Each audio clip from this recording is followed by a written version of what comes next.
ওটাই দেখতে পাচ্ছি। ক্লাস নাম্বার 4 এর পিডিএফ আছে, দেখো লেখাই থাকে আমার পিডিএফ এ ক্লাস নাম্বার 4 ক্লাস নাম্বার 3 করে। দেখো তোমার কাছে লাস্ট দিনের পিডিএফ যদি থাকে, না তো গ্রুপে স্যারকে বলবো একবার দিয়ে দিতে, যারা আছে অনেকের কাছে মিস করে যায় পিডিএফ। সেন্ড করে দিয়েছি। আচ্ছা ঠিক আছে, শেয়ার করে দিয়েছে, দেখে নাও গ্রুপে শেয়ার করে দিয়েছে ক্লাস নাম্বার 4 এর পিডিএফ। হ্যাঁ, তোমাদের একটা কথা বলার আছে, যেটা হচ্ছে যে একটা পার্ট অফ হোমওয়ার্ক আমার সলিউশন দেওয়া হয়নি এখনো, নিজে একটুখানি সময় করে উঠতে পারছি না বলে। সলিউশন কালকের মধ্যে পেয়ে যাবে, আমি বলেছিলাম রবিবারের মধ্যে দিয়ে দেবো। তো প্রপোর্শনের সলিউশনটা বাকি আছে, আমার মনে আছে, অবশ্যই পেয়ে যাবে, চিন্তা নেই। আর আগের দিনে যে হোমওয়ার্ক সলিউশন দিয়েছিলাম প্রত্যেককে বলেছিলাম বাড়িতে দেখতে, তোমরা কি দেখেছো? কোনো রকম প্রবলেমস বুঝতে অসুবিধা হচ্ছে বা কোনো রকম সমস্যা হয়েছে সেই হোমওয়ার্কটার সলিউশনটা দেখে, এরকম কারো কিছু আছে? 15টা কোশ্চেন, ফার্স্ট 15টা কোশ্চেনের যে সলিউশন আমি পিডিএফ বানিয়ে ছেড়েছিলাম হোমওয়ার্কের জন্য, সেখান থেকে কারো সমস্যা আছে, মানে অনেকগুলো বুঝতে পারি। আচ্ছা ঠিক আছে, তো একটু ডিসকাশন করে নি, তোমার বলো এই কোন কোনগুলো বুঝতে পারোনি। দাদা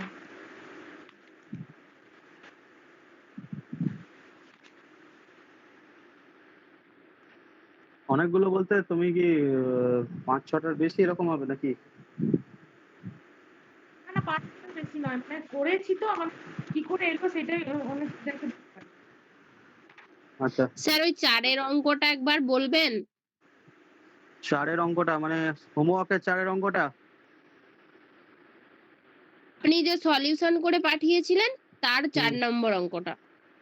আচ্ছা আচ্ছা ঠিক আছে, বুঝতে পেরেছি। 4 নম্বর অঙ্কটা দিয়ে স্টার্ট করছি একটুখানি।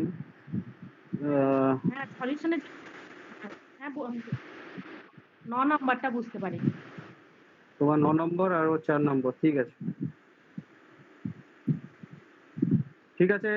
দেখো হোমওয়ার্ক পেজের 4 নম্বর কোশ্চেনটা ক্লাস থেকে বলছে, একটু দেখিয়ে দিচ্ছি। একটু আমাকে দাঁড়া, হোমওয়ার্কের পিডিএফটা ওপেন করতে দাও, ওয়েট করো একটু। পেয়েছি।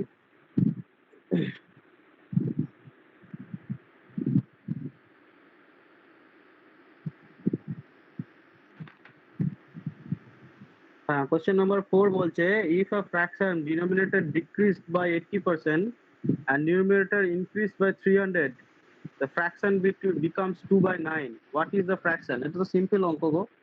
দেখো এখানে বলে দিয়েছে, এই যে আমি সেদিনকে বলেছিলাম নিউমারেটর আর ডিনোমিনেটরের কথা, ডিনোমিনেটর সবসময় নিচেরটা হয়, নিউমারেটর সবসময় উপরেরটা হয়, এটা তো বলেছিলাম। তো নিউমারেটর আর ডিনোমিনেটরকে ধরে নাও একটা এ একটা বি, ঠিক আছে? এটাই মনে হয় সলিউশন ওখানে করানো আছে, আমার খেয়াল পড়ছে না। যাক, এ বাই বি ধরে নিয়েছিলাম আমি, এ বাই বি ধরে নিয়েছিলাম নিউমারেটর আর ডিনোমিনেটরকে। এবার যেটা কোশ্চেনটা বলেছে যে নিউমারেটরকে কি করা হয়েছে, 80% মাইনাস করে দেওয়া হয়েছে, ঘটিয়ে দেওয়া হয়েছে, 80%, 80% ডিক্রিজ করে দেওয়া হয়েছে। তোমরা লেখাটা দেখতে পাচ্ছ তো প্রত্যেকের ক্লাসে? Hello sir. হ্যাঁ বলো।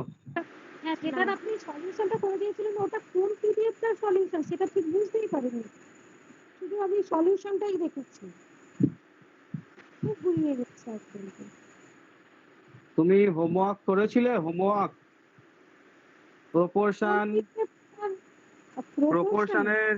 প্রপোর্শনের হোমওয়ার্ক দেয়া ছিল, প্রপোর্শনের হোমওয়ার্ক দেয়া ছিল, ফ্র্যাকশন প্রপোর্শনের হোমওয়ার্ক দেয়া ছিল। ও আচ্ছা, এটা 13 তারিখের হোমওয়ার্ক দেওয়া ছিল। হ্যাঁ, যে কোনো একটা তারিখের হবে, তো আমার ঠিক খেয়াল নেই। ক্লাস করানোর পরই আমি হোমওয়ার্ক দিয়েছিলাম 15 করে 30টা। একটা ছিল 15টা প্রপোর্শন থেকে, 15টা কোশ্চেন ছিল তোমার ইয়ে থেকে, প্রপোর্শন থেকে আর ফ্র্যাকশন থেকে কোশ্চেন ছিল 15, 15, 30। তো ঠিক আছে, 4 নম্বর কোশ্চেনটা যে চাইলে সেটা আমি বলে দিচ্ছি। হ্যাঁ, তো এ বাই বি হচ্ছে, ধরে নিয়েছিলাম এ বাই বি এর মধ্যে 80% একটাকে ডিক্রিজ করা হয়েছে আর একটাকে কি করা হয়েছে 300% অ্যাডিশন করা হয়েছে। এই দুটো করার পর তোমাদের রেজাল্ট ওখানে অ্যান্সার বলে দিয়েছিল হচ্ছে 2/9 হয়ে গেছে। কত বলে দিয়েছে? 2/9, ঠিক আছে? এবার আমি এটা সলিউশন এখানে করে দিয়েছিলাম। দেখো এ বাই বি ধরেছিলাম, সলিউশনে আমি স্টার্ট করেছিলাম যে দেখো যদি বি কে মাইনাস করা হয় কার সাথে 80% যেহেতু আমাদের ধরা হয়েছে 80% বাই 100 ইন্টু বি, মানে এটা করেছিলাম হয়তো সলিউশনে। এটা কেন করেছিলাম দেখো বলে দিচ্ছি, যে অরিজিনাল ফ্র্যাকশন যখন এ বাই বি আছে, তাহলে একটা ফ্র্যাকশন এই যে এ ফ্র্যাকশনটা রিপ্রেজেন্ট করছি কিভাবে, দেখো বি, বি একটা ডিনোমিনেটর, বি এর থেকে এই যে 80% ইন্টু বি, এই যে জায়গাটা আছে এই জায়গাটা হচ্ছে তোমার বি যে অরিজিনাল ডিনোমিনেটর তার সঙ্গে 80% ডিক্রিজ করে দিলে তোমার একটা রেজাল্ট চলে আসছে, সেটা হচ্ছে যে তোমার অরিজিনাল, এখানে কোনো একটা সমস্যা হচ্ছে, সরি, বি কেই কমানো হয়েছে, এখানে আমি এটা ভুল লিখেছি। এখানে বি কে 80% ডিক্রিজ করা হয়েছে, বি কে 80% ডিক্রিজ করা হয়েছে, এ কে 300% ইনক্রিজ করা হয়েছে। ঠিক আছে, এটাই কোশ্চেনে দেওয়া আছে, আমি পড়তে একটু ভুল করেছি সেই জন্য হিসাবে গোলমাল হচ্ছিল। তো বি যেহেতু অরিজিনাল ছিল সেখান থেকে 80% ডিক্রিজ মানে কি 80/100, 80% ডিক্রিজ মানে হচ্ছে 80/100। এখানটা বুঝতে পেরেছো, বি হচ্ছে ডিনোমিনেটর, তার 80% ডিক্রিজ মানে বি হচ্ছে অরিজিনাল থেকে 80% ডিক্রিজ মানে 80/100। এখানটা বুঝতে পেরেছো, এই যে জায়গাটা বি দিয়ে গুণ করেছে, বি হ্যাঁ দিয়ে গুণ স্যার। করেছে, হ্যাঁ, তো এটা হচ্ছে 80% ডিক্রিজ। তো এখান থেকে সলিউশন করে বেরিয়েছিল, দেখো হোমওয়ার্কে করা ছিল 100 বি, এখান থেকে সলিউশন করলে আসবে 100 B minus 80 B divided by 100 সমান সমান আসবে হচ্ছে 20 বি ডিভাইডেড বাই 100 সমান সমান বি বাই 5। এটা আসবে হচ্ছে বি বাই 5, অর্থাৎ 80% ডিক্রিজ করলে অরিজিনাল যে ডিনোমিনেটর তার সঙ্গে 80% ডিক্রিজ করলে বি বাই 5 রেজাল্ট দেবে, তো সেটাকে নিয়েছিলাম ওখানে। তো বি বাই 5 এই জন্য এখানে এসেছিল। যে বুঝতে পারোনি আশা করি এই জায়গাটা মিস করে গেছিলে বা এই জায়গাটা বুঝতে স্যার পারোনি, একটু লিখ, আমি তো কপি করছিলাম। হোমওয়ার্কে পিডিএফ দেওয়া আছে, তো হোমওয়ার্কে পিডিএফ দেওয়া নেই? হ্যাঁ স্যার, আচ্ছা, তোমরা একটু ক্লাসের যেগুলো মেটেরিয়ালস প্রোভাইড করছে না একটু অ্যাটেন্টিভ থাকো, ঠিক আছে? দরকার হলে একটা আলাদা ফোল্ডার বানাও মোবাইলে, বিদ্যানিকেতনের নাম দিয়ে, সেখানে প্রত্যেকটা পিডিএফ যেগুলো ডাউনলোড করছো অন্যান্য পিডিএফ এর সঙ্গে জানি যে গ্যালারিতে মিস হয়ে যেতে পারে বা মিক্সড হয়ে যাচ্ছে, তো ফোল্ডার বানিয়ে সেই ফোল্ডারেতে আলাদা আলাদা করে বিদ্যানিকেতনের সমস্ত পিডিএফ গুলোকে রাখার চেষ্টা করো, কিংবা গুগল ড্রাইভে আলাদা ফোল্ডার বানাও। যখনই বিদ্যানিকেতন থেকে কোনো পিডিএফ দেওয়া হবে, সেটা আমার ক্লাসেরই হোক কিংবা অন্যান্য স্যারেদের ক্লাসেরই হোক, ধরো আমার ক্লাসের ফার্স্ট পেপারের একটা ফোল্ডার বানালে, কিংবা ধরো তোমাদের যে মেন পেপার আছে ফিলোসফি কিংবা সংস্কৃত, সেগুলোর একটা ফোল্ডার বানালে পিডিএফ গুলো সেখানে আপলোড করো। এরকম করলে কিন্তু তোমরা নিজেরাই পরবর্তীকালে নিজেরাই পরিশান হয়ে যাবে, বুঝতে পেরেছো? নিজেদেরই সমস্যা তৈরি হবে। তো যারা বলছি, যখনই কোনো পিডিএফ পাচ্ছ, যখনই কোনো গ্রুপেতে কোনো রকম পিডিএফ বা মেটেরিয়াল দেওয়া হচ্ছে, তার তো হার্ড কপি তোমাদের বাড়িতে চলে যায়, সেটা আলাদা কথা, কিন্তু সাথে সাথে নিজেদেরও একটু অ্যাটেন্টিভ থাকতে হবে, নাহলে কিন্তু তোমরা এই যে যেমন একজন বলছে স্যার কোন পিডিএফটা আপনি হোমওয়ার্ক দিয়েছিলেন, একজন তুমি বলছো দেবাশিস তুমি বলছো যে স্যার আমি নোট করছিলাম, নোট করার তো কোনো প্রয়োজন নেই, এটা তো আমি তো ক্লাসের তোমার সলিউশন পেপারে পাঠিয়ে দিয়েছি, ঠিক আছে? আমি তো জাস্ট বোঝানোর জন্য এখানে দিলাম এটা। তো বি বাই 5, আচ্ছা ঠিক আছে দেবাশিস দেখিয়ে দিচ্ছে একবার এগেন। কোশ্চেনটা ছিল হচ্ছে 80% ডিক্রিজ এ বাই বি ছিল হচ্ছে মেন, আমি ধরে নিয়েছিলাম 80% ডিক্রিজ মানে হচ্ছে বি এর সাথে 80% ডিক্রিজ আর এ এর সাথে 300% ইনক্রিজ, এই কথাটা বলা আছে। যখনই কোনো কিছুর থেকে অরিজিনাল থেকে 80% ডিক্রিজ, তার জন্য আমরা কি করছি, বি হচ্ছে অরিজিনাল, তার সাথে 80% মাইনাস করে দিচ্ছি, 80 ডিভাইডেড বাই 100 গুণ বি, এটা করতে হবে। বি হচ্ছে অরিজিনাল আর 80% ডিক্রিজ গুণ করে দিতে হবে, এটা আমাদের পার্সেন্টেজ ক্লাসে শেখানো হয়েছিল। এবং এখান থেকে সলিউশন দাঁড়িয়ে যাচ্ছে এই যে 100 B minus 80 B divided by 100 সমান সমান সমান এসে যাচ্ছে 20 বি বাই 100, এবং সেখান থেকে রেজাল্ট দিয়ে দিচ্ছে বি বাই 5। এই যে বি বাই 5 এটা রেজাল্ট দিয়ে দিচ্ছে 1/5 হলে বি বাই 5 রেজাল্ট দিচ্ছে। তো এই হলো ব্যাপার। সেখানে ছিল 80% ডিক্রিজ, অর্থাৎ ডিনোমিনেটর ফার্স্ট বার করে নিলাম, ডিক্রিজের হিসাব করে নিলাম বি বাই 5 দিয়ে, ঠিক আছে? হোমওয়ার্কেও পেজেতেও এটা আশা করি করা আছে, বি বাই 5। তো ডিনোমিনেটর কি পেলাম হচ্ছে বি বাই 5, এটা লিখে রাখলাম এখানে। দেবাশিস তুলে নিলে তুলে নাও তাড়াতাড়ি। হ্যাঁ স্যার, করে নিয়েছি। ঠিক আছে, ওকে। তো আমি সলিউশনটা এই জায়গাটা মুছলাম। এবার দেখো, নিউমিনেটরের ক্ষেত্রে বলেছে 300% বৃদ্ধি পেয়েছে। কোনো কিছু বৃদ্ধি পাওয়া মানে তার সঙ্গে অ্যাডিশন করতে হয়। এ হচ্ছে অরিজিনাল, প্লাস 300% বৃদ্ধি পেয়েছে মানে তার সঙ্গে কি করব, 300/100 করব, ইন্টু এ করব। এটাই হচ্ছে মেনলি সলিউশনটা হবে বা প্রবলেম সলভিংটা হবে। 100 এ 3 সঙ্গে যোগ করে দিলে করে চলে আসবে তোমার 4a। এই যে 100/300 এর সঙ্গে যখন ছিল তখন কাটাকাটি করে 3 পেলাম, 3 এর সাথে a কে গুণ করলে 3a হয়, 3a প্লাস a মানে হচ্ছে 4a। অর্থাৎ নিউমিনেটর এখানে কি হয়ে যাবে, 4a। একটা ডিনোমিনেটর b/5, নিউমিনেটর 4a, এই দুটো আমরা এখান থেকে পেলাম। ঠিক আছে। ও দেবাশিস লিখছে, দেবাশিস লিখে নাও। এটা আমরা স্যার, এটা আমি 4a করে ফেলেছি। আচ্ছা, ভেরি গুড। তো এই যে, হ্যাঁ বলো। বল সৌমেন। বল।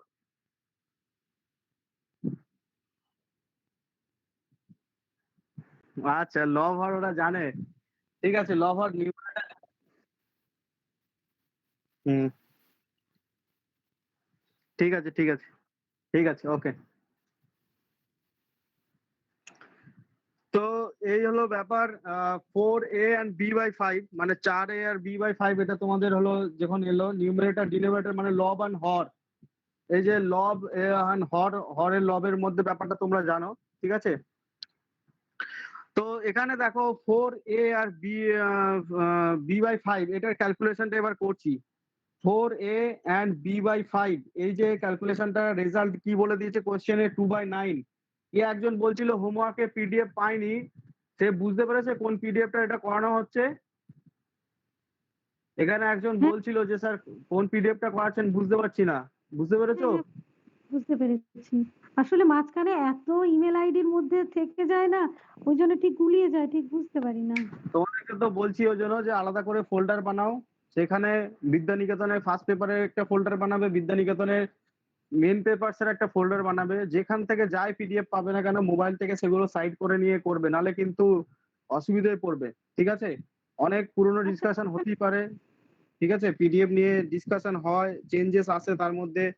তো এগুলোকে যাতে না সমস্যায় পড়ো এখন থেকেই সবাই রেডি করে নাও। একটা দিন দুটো দিন সময় লাগবে হয়তো মোবাইলটাকে সাজিয়ে তুলতে, কিন্তু করে নাও নাহলে সমস্যায় পড়বে। ঠিক আছে। স্যার এখানে একটা কথা আমার জিজ্ঞাসা ছিল, ওখানে বিটা বা এটা আবার মাল্টিপ্লাই হলো কেন? ইনক্রিজ ডিক্রিজ হচ্ছে সেখানে তো সেটা ঠিক আছে, একবার মাইনাস হচ্ছে এটা প্লাস হচ্ছে, কিন্তু আবার এটা এখানে নিচে তারপরে বিটা মাল্টিপ্লাই হচ্ছে কেন? সলিউশনের সময় কথা বলছো, এই যে এই জায়গাটার কথা বলছো, এই জায়গাটার কথা হ্যাঁ, বলছো? এটা তো না আলাদা করে সলিউশন। লিখে রেখেছে সলিউশনে। বি হচ্ছে অরিজিনাল ছিল, তার সাথে 80% সরানো হয়েছে। তার মানে কি, বি এর 80% সরানো হচ্ছে, সেই জন্য সেটাকে মাইনাস করা হয়েছে। ধরো ও আচ্ছা, এর ধরো, 80% হ্যাঁ এর হ্যাঁ কথা। হ্যাঁ, ধরো 10 টাকা ছিল, 10 টাকার 1% ডিক্রিজ করানোর কথা বলা হয়েছে। 10 টাকার 1% মানে কি 1 টাকা। 10 টাকার 1% মানে 1 টাকা। তাহলে 110 লিখে 1/10 লিখে 1-এর সঙ্গে গুণ করি না আমরা, এইভাবেই তো হিসাব করি। 1/100 হুম। লিখে এইভাবে তো আমরা হিসাব করি, তো সেইভাবেই ক্যালকুলেশনটা করানো হচ্ছে ওখানে। তো এই যে হচ্ছে নিউমারেটর আর ডিনোমিনেটরের ব্যাপারটা, এখানে 2/9 এসছে, 2/9। তো এখানে হচ্ছে 4a, 4a সাথে 5কে মাল্টিপ্লাই করব, আর তার নিচে b থাকবে, সমান সমান 2/9 হবে।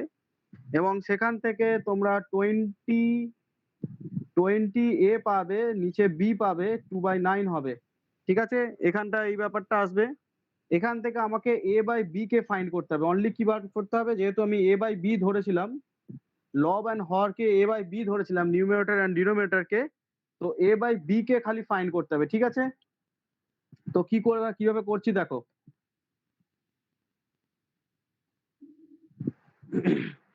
তো লাস্ট আমার কাছে এসেছে হচ্ছে 20a/b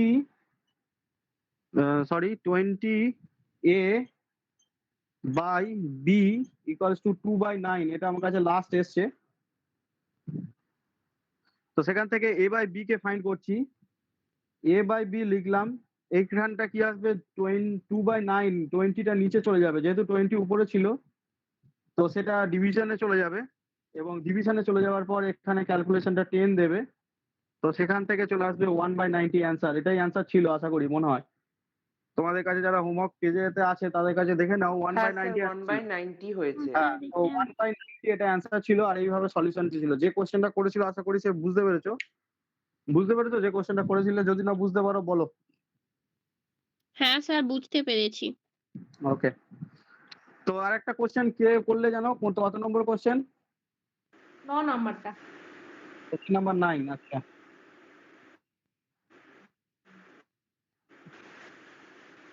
দেখো কোশ্চেন নাম্বার 9 বলা আছে, if 1 is added to the numerator এর সাথে যদি 1 কে অ্যাড করা হয়, নিউমারেটরের সাথে এখানে 1 কে অ্যাড করা হচ্ছে। তো is 1 is added to the numerator of the fraction, it's become 1।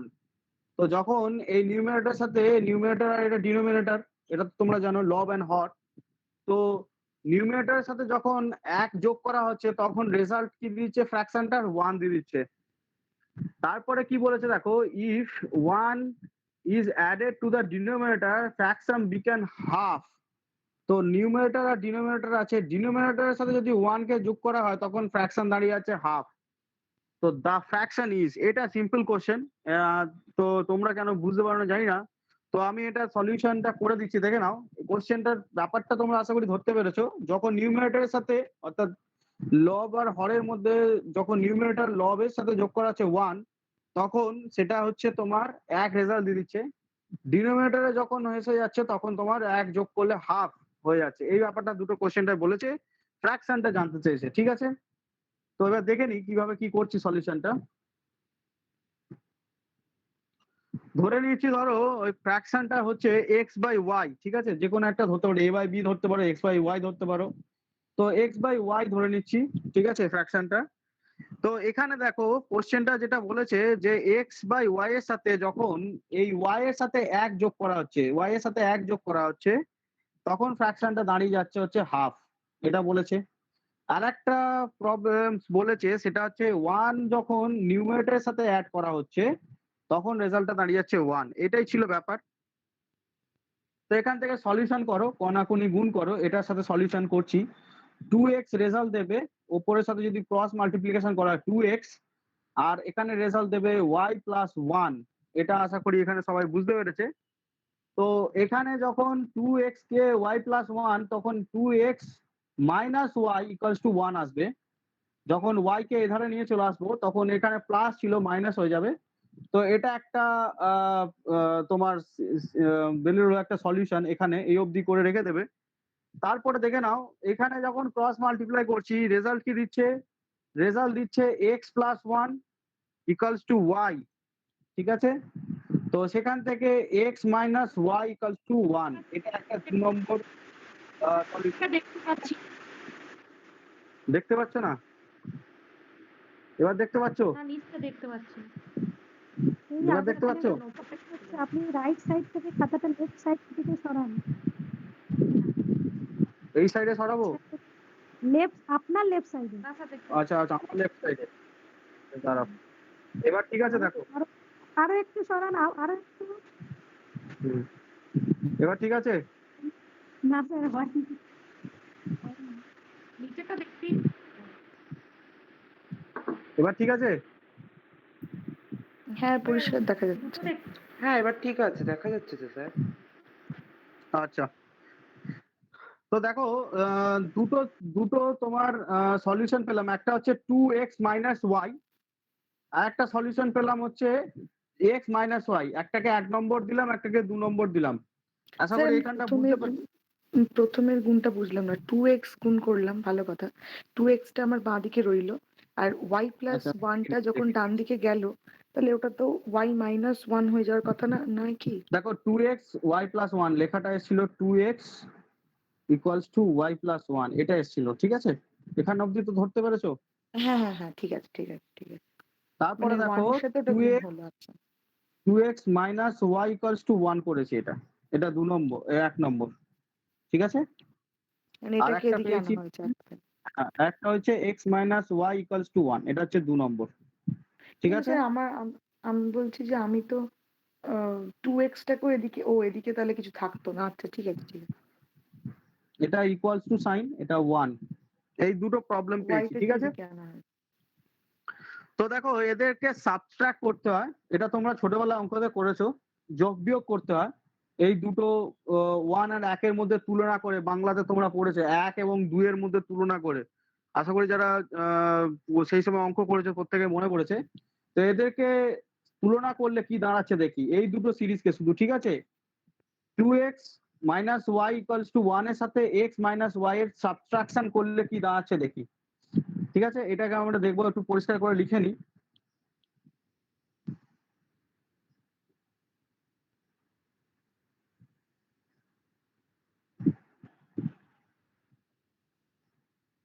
Two X minus Y equals to 1 একটা, আর একটা হচ্ছে তোমার X minus Y equals to 1, এই দুটো এসছে সলিউশনে। তো এদের সাবট্রাকশন করলে মাইনাস ওয়ান হবে না স্যার নিচেরটার ওখানে? X minus Y equals to 1 আর 2x minus Y equals to 1, এই দুটোই এসছে। স্যার -1 ছিল। মাইনাস 1, x মাইনাস আচ্ছা y ঠিক আছে। হুম, তো -1 একটা, ঠিক আছে? তো দেখো এবার একটা সলিউশনটা দেখো কি করছি। এই যে দেখো যখনই আমরা বলেছি সেম যখন সাইন থাকে তখন আমরা কি করি, এখানে ধরো এটা মাইনাস হবে, সাবট্রাক্ট করলে কি মাইনাস হবে এখানটা। যখনই সেম সাইন থাকে এই সলিউশনে তখন কি করা হয়, এই যে দুটো সাইন আছে এখানে প্লাস করা হয়ে থাকে। আবার এখানে দেখো একটা আলাদা আলাদা সাইন থাকে, তো সেখানে আমরা কি করি, মাইনাসে মাইনাসে প্লাস হয়ে যায়, এটাকে যোগ করতে হয়। তো এই হলো ব্যাপার। এখানটা আমরা সলিউশনটা কি পাচ্ছি দেখে নিই। এখানে আমরা এক্স কে পাচ্ছি, এখানে যেহেতু একটা প্লাস একটা মাইনাস হয়ে গেছে, এটা ক্যান্সেল হয়ে যায়। আর এখানে দেখো এটা প্লাস হয়ে গেছে আর এটা প্লাস, মানে 2 হয়ে যাচ্ছে। তাহলে এক্স এর রেজাল্ট কি দিয়ে দিচ্ছে, এক্স এর রেজাল্ট আমাকে দিয়ে দিচ্ছে হচ্ছে 2।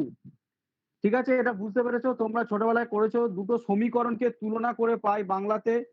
এই যখন যখন আলাদা আলাদা সাইন থাকে, যে সাইনগুলো থাকে তার আলাদা সাইন নিচে নিতে হয়। তো এখানে আমি সাবট্রাকশন করছিলাম, এটাকে সাবট্রাক্ট মানে হচ্ছে বিয়োগ করা, সাবট্রাকশন করছিলাম। তো সাবট্রাকশন করতে গিয়ে এখানে একটা মাইনাস সাইন, এখানে যেহেতু দুটোই মাইনাস আছে এটা প্লাস সাইন হয়, এখানে যেহেতু নিচে মাইনাস সাইন আছে এটা প্লাস সাইন করতে হয়। তো যখনই সাবট্রাকশন করছি তখনই এখানে এটা রেজাল্ট মাইনাস হয়ে যাচ্ছে, এক্স মাইনাস এক্স, উপরে 2x আছে, তখন কি হয়ে যায়, অনলি এক্স চলে আসে। আর এখানে প্লাস এক্স আছে, প্লাস ওয়াই আছে, একটা মাইনাস ওয়াই আছে, তো কেটে যায়। আর এখানে যেহেতু +1 আর উপরটাও +1, তো এটা রেজাল্ট 2 দিয়ে দেবে, এক আর একে যোগ করলে 2 দিয়ে দেবে। তাহলে এক্স ইজিক্যাল টু 2 পেলাম, এক্স এর ভ্যালুটা 2 পেলাম। হোমওয়ার্কের কপিতেও আশা করি এটা 2 করা আছে। যাদের কাছে হোমওয়ার্ক কপি আছে দেখো তোমাদের কাছে হয়তো 2 করা আছে, এটা এক্স ভ্যালু 2 করা আছে। তো এটা হলো একটা ব্যাপার। 2 নম্বর দেখো একটা আছে যে এখানে এই 2 এর ভ্যালুটা যে কোনো একটা সমীকরণে আমরা বসিয়ে ওয়াই এর মানটা বার করি। ঠিক আছে, যে কোনো সমীকরণে বসাতে পারো তোমার মর্জি মতো। তো আমি ধরে নিচ্ছি 2 নম্বর সমীকরণটায় বসিয়ে দিচ্ছি, এই সমীকরণটায় বসিয়ে দিচ্ছি। এক্স এর ভ্যালু 2 যদি বসাই, এই সমীকরণটা দাঁড়ায় এক্স এর জায়গায় 2 মাইনাস ওয়াই ইকুয়ালস টু -1। এই সমীকরণটা এটা 2 এক্স এর জায়গায় 2 করে বসালাম। তো 2 যেহেতু এখানে আছে, মাইনাস ওয়াই এখানে থাকবে, 2 এখানে মাইনাস থেকে কি হয়ে যাবে, এখানে প্লাস থেকে মাইনাস হয়ে যাবে। তো -2 -1। এবার দেখো রেজাল্ট দিয়ে দিচ্ছে ওয়াই ইকুয়ালস টু -3, ওয়াই -3 হয়ে যাবে, -1 -3 হয়ে যাবে, এই মাইনাস মাইনাস ক্যান্সেল হয়ে যাবে। তো ওয়াই এর রেজাল্ট দিয়ে দেবে হচ্ছে 3। তো যেখানে শুরুতে এক্স বাই ওয়াই ধরেছিলাম, তাহলে এক্স এর জায়গায় পেলাম 2, ওয়াই এর জায়গায় পেলাম 3। তো ফ্র্যাকশনটা হয়ে গেল 2/3। আশা করি বুঝতে পারলে এখানটা সলিউশনটা বুঝতে পেরেছিল, যার ডাউট ছিল। হ্যাঁ স্যার, বুঝতে পেরেছি। আর কেউ বুঝতে পেরেছে, অসুবিধা হচ্ছে এখানে বুঝতে? আর কারো সমস্যা নেই তো হোমওয়ার্ক থেকে বা এই অঙ্কটা থেকে? ঠিক আছে, চলো আজকের যেটা করছিলাম আমরা শুরু করি সেটা।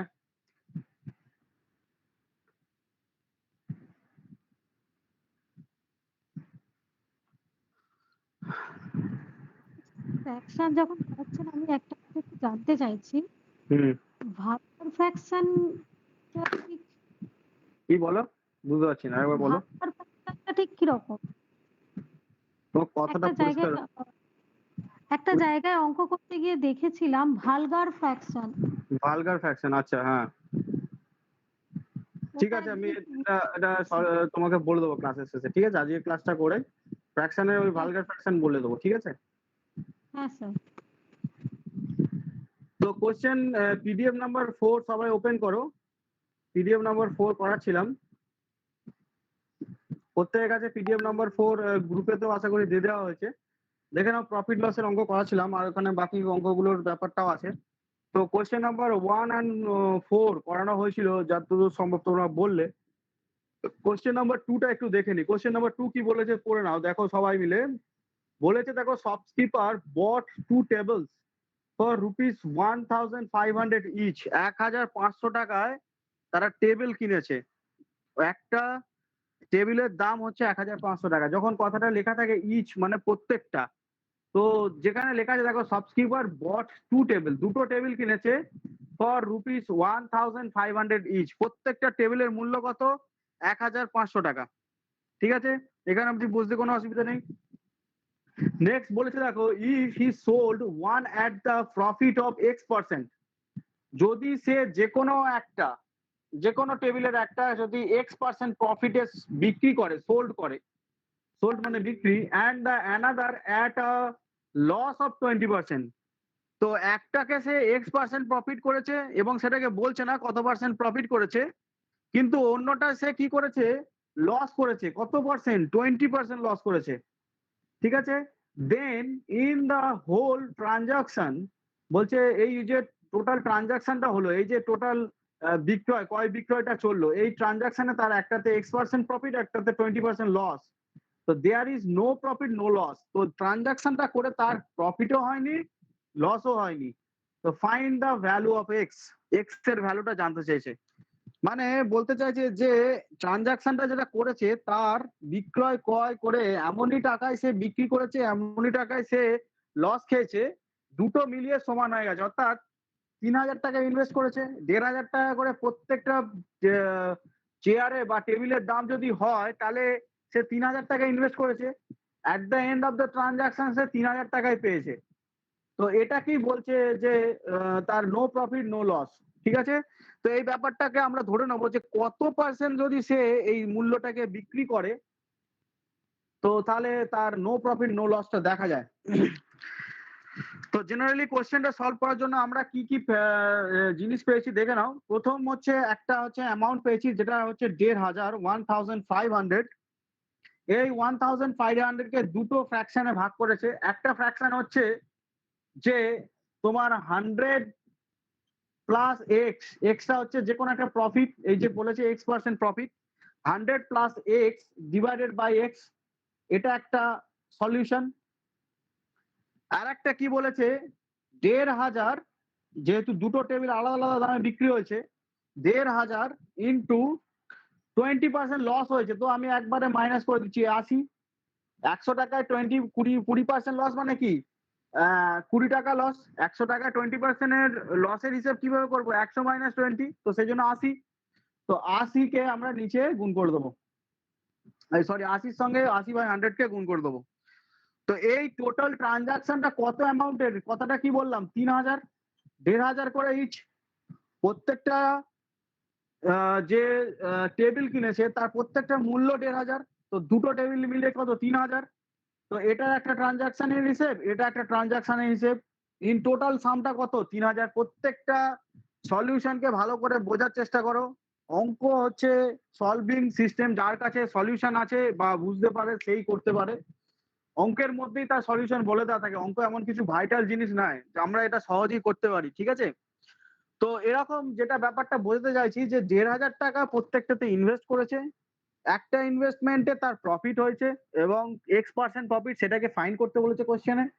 একটা ইনভেস্টমেন্টে তার লস হয়েছে, সেটা 80%, 80 রুপিস, অর্থাৎ 20% তার লস হলে মানে 80। তো সেটা এবার ইন টোটাল সলিউশনটা কত? 3,000 টাকার।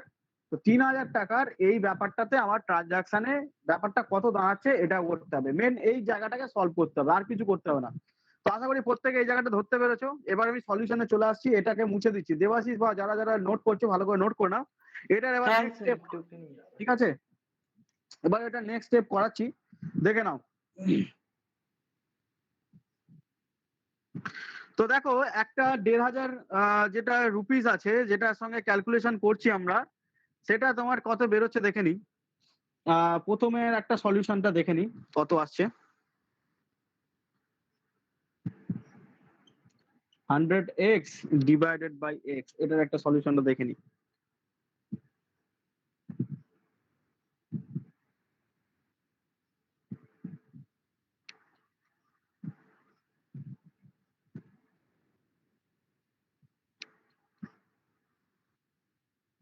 হান্ড্রেড এক্স কেন এলো? আপনি তো প্রথমে 100+x লিখলেন না? ও সরি হ্যাঁ ঠিক বলেছো, মানে গোলমাল হয়ে গেছে।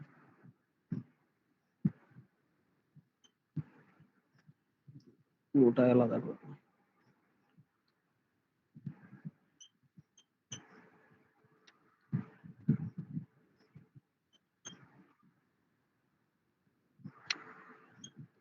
এটা ছিল ঠিক আছে। তো দেখো এইখানে এক একটা আলাদা ভাগে আছে, এটা 100/100 আর এটা x/100, দুটো আলাদা আলাদা যদি পার্ট করে দেওয়া হয় তো তাহলে সেটা দাঁড়ায়। তো এখানে কি করছি দেখে নাও। এখানে তোমার সলিউশনটা আসবে হচ্ছে যে একটা দুটোর সঙ্গে গুণ হচ্ছে, একটা 1500 সাথে এর গুণ করি আর একটা 1500 সাথে এর গুণ করি। তো 1500 গুণ যদি x/100 করা হয়, x/100 করা হয়, তাহলে তখন রেজাল্ট দেয় হচ্ছে এই 100 ক্যান্সেল হয়ে গিয়ে 15x। এই x এর পার্টটাকে করে নিলাম ঠিক আছে। 15x একটা প্রবলেম হলো, একটা সলভ হলো। আর একটা তোমার 1500 সাথে যদি আমরা বাকি অংশটার গুণ করি তো রেজাল্ট দেখাবে, দেখে নি কত দেখাচ্ছে। 1500 গুণ 100/100 যদি করা হয় তো এটা ক্যালকুলেশন করলে রেজাল্ট দিচ্ছে 1500। তো একটা 1500 সাথে যদি এটার গুণ করা হয়, তোমাদেরকে ভেঙে ভেঙে করাতে হচ্ছে। তো 1500 সাথে যদি এই 100 এর সঙ্গে গুণটা করা হয় তাহলে রেজাল্ট দিচ্ছে এই যে নিচেরটা। আর 1500 সাথে যদি এটার গুণ করা হয় x/100 এর, তো রেজাল্ট দিচ্ছে 15x। ঠিক আছে, এই দুটোকে আলাদা আলাদা করে এবার যোগ করে দিতে হবে। তো ব্যাপারটা দাঁড়িয়ে যাবে হচ্ছে 1500 প্লাস 15x। ঠিক আছে, ব্যাপারটা এটা দাঁড়িয়ে যাবে 1500 প্লাস 15x। ওটা ধরতে কারো অসুবিধা হয়নি তো? এই যে জায়গাটা কিভাবে করলাম, ধরতে কারো অসুবিধা হয়নি তো? না স্যার। এরপরে দেখো 15x এর সঙ্গে 80/100 ছিল, এটা তো সোজা। তো এটা ক্যালকুলেশন করলে এটা দাঁড়িয়ে যায় হচ্ছে তোমার 8 এর 5-এ 1200, টোটাল 1200 দাঁড়িয়ে যাবে। তো 1200 একটা 1500 এর 15x 1200 ইকুয়ালস টু কত? 3000। এটাই ছিল সলিউশনটা। 1500 plus 15x plus 1200 equals to 3000। এটা ছিল কোশ্চেনটার টোটাল সলিউশনটা। তো 15x থাকলো এখানে, আর এখানে 1500 আর 1200 যোগ করলে কত হয়? 2700, 2700। তো এটা টোটাল কত হয়ে যাচ্ছে? 3000। তো 15x এখানে থাকলো 3000 মাইনাস 2700, তো রেজাল্ট দিচ্ছে 300। and x এর ভ্যালু দাঁড়িয়ে যাবে হচ্ছে 300 ডিভাইডেড বাই 15। 15কে 300 দিয়ে ভাগ করলে 20% অ্যান্সার হয়ে যাবে। তো x এর মান তোমার হচ্ছে 20%, অর্থাৎ 20% সে যদি প্রফিট করে আর 20% সে যদি লস করে তো নো প্রফিট নো লস হবে। কোশ্চেনটা হয়তো না পড়েই করা যেত, কিন্তু তোমাদেরকে এটা সলিউশনটা এই কারণে কোশ্চেনটা এখানে দেওয়া হয়েছে। এরকম ধরনের যদি কোশ্চেন আসে তো কোনো কোনো কোশ্চেনের ক্ষেত্রে এরকম সলিউশন করতে হবে। যদি আলাদা আলাদা দুটো বস্তুর মধ্যে নো প্রফিট নো লসের ব্যাপার থাকে, ম্যাক্সিমাম কেসে দেখা যায় যেটা লস হয়েছে সেটাই তার প্রফিট করতে হয়, সেই জন্য নো প্রফিট নো লস থাকে। তো তোমরা চোখ বুঝে এগুলোকে ঠিক করে দিয়ে আসতে পারো, কিন্তু আমার সাজেশন যে সলিউশন করেই করো, ওরকম আন্দাজে না করে আসাই ভালো। একবার দেখে নেবে জাস্ট চেক করে। তো এইভাবে একটা সলিউশন এরকম ধরনের অঙ্ক ম্যাক্সিমাম দেখা যায় যে একটা গরু বিক্রেতা বা ওখানে মোটরসাইকেল বিক্রেতা এরকম দেওয়া থাকে যে তারা দুটো একই দামে, যখন একই দামে কোনো জিনিস কিনবে তখন কিন্তু এটা হবে, অর্থাৎ দুটোকে একই দামে কিনতে হবে। এটাকে ভালো করে মাথায় ঢুকিয়ে নাও যে একটা অন্য দামে একটা দামে কিনলে কিন্তু নো প্রফিট নো লস হলে কিন্তু হিসেবের গোলমাল হয়ে যাবে। ঠিক আছে, বুঝতে পেরেছো? দুটোকে একই দামে কিনতে হবে, তার মধ্যে যদি বিক্রি করে কম বেশি হয় তো তখন এটা কোশ্চেনটা সলিউশন সেম রেজাল্ট দেবে। অর্থাৎ 20% লস হয়েছে, 20%ই প্রফিট করেছে, তবেই না নো প্রফিট নো লস। তো এইভাবে এরা এই সলিউশনটা এইভাবে তোমরা করতে পারো না দেখে, যদি একই দামে কেউ কেনে, আর যদি ডিফারেন্ট দাম হতো তাহলে হিসেবটা ডিফারেন্ট হতো, সলিউশনটা ডিফারেন্ট হতো। তো কোশ্চেন নাম্বার 2 সলভ করে দেওয়া হলো, যারা করতে পারোনি তারা দেখে নিচ্ছ, যারা করেছিলে তাদের উত্তরটা মিলিয়ে নাও, উত্তরটা তাদের সঙ্গে মিলেছে কিনা। কোশ্চেন নাম্বার 3 তে আসছি। কোশ্চেন নাম্বার 3 করানো হয়নি তো সেদিনকে, তো কোশ্চেন নাম্বার 3 টা দেখে নাও।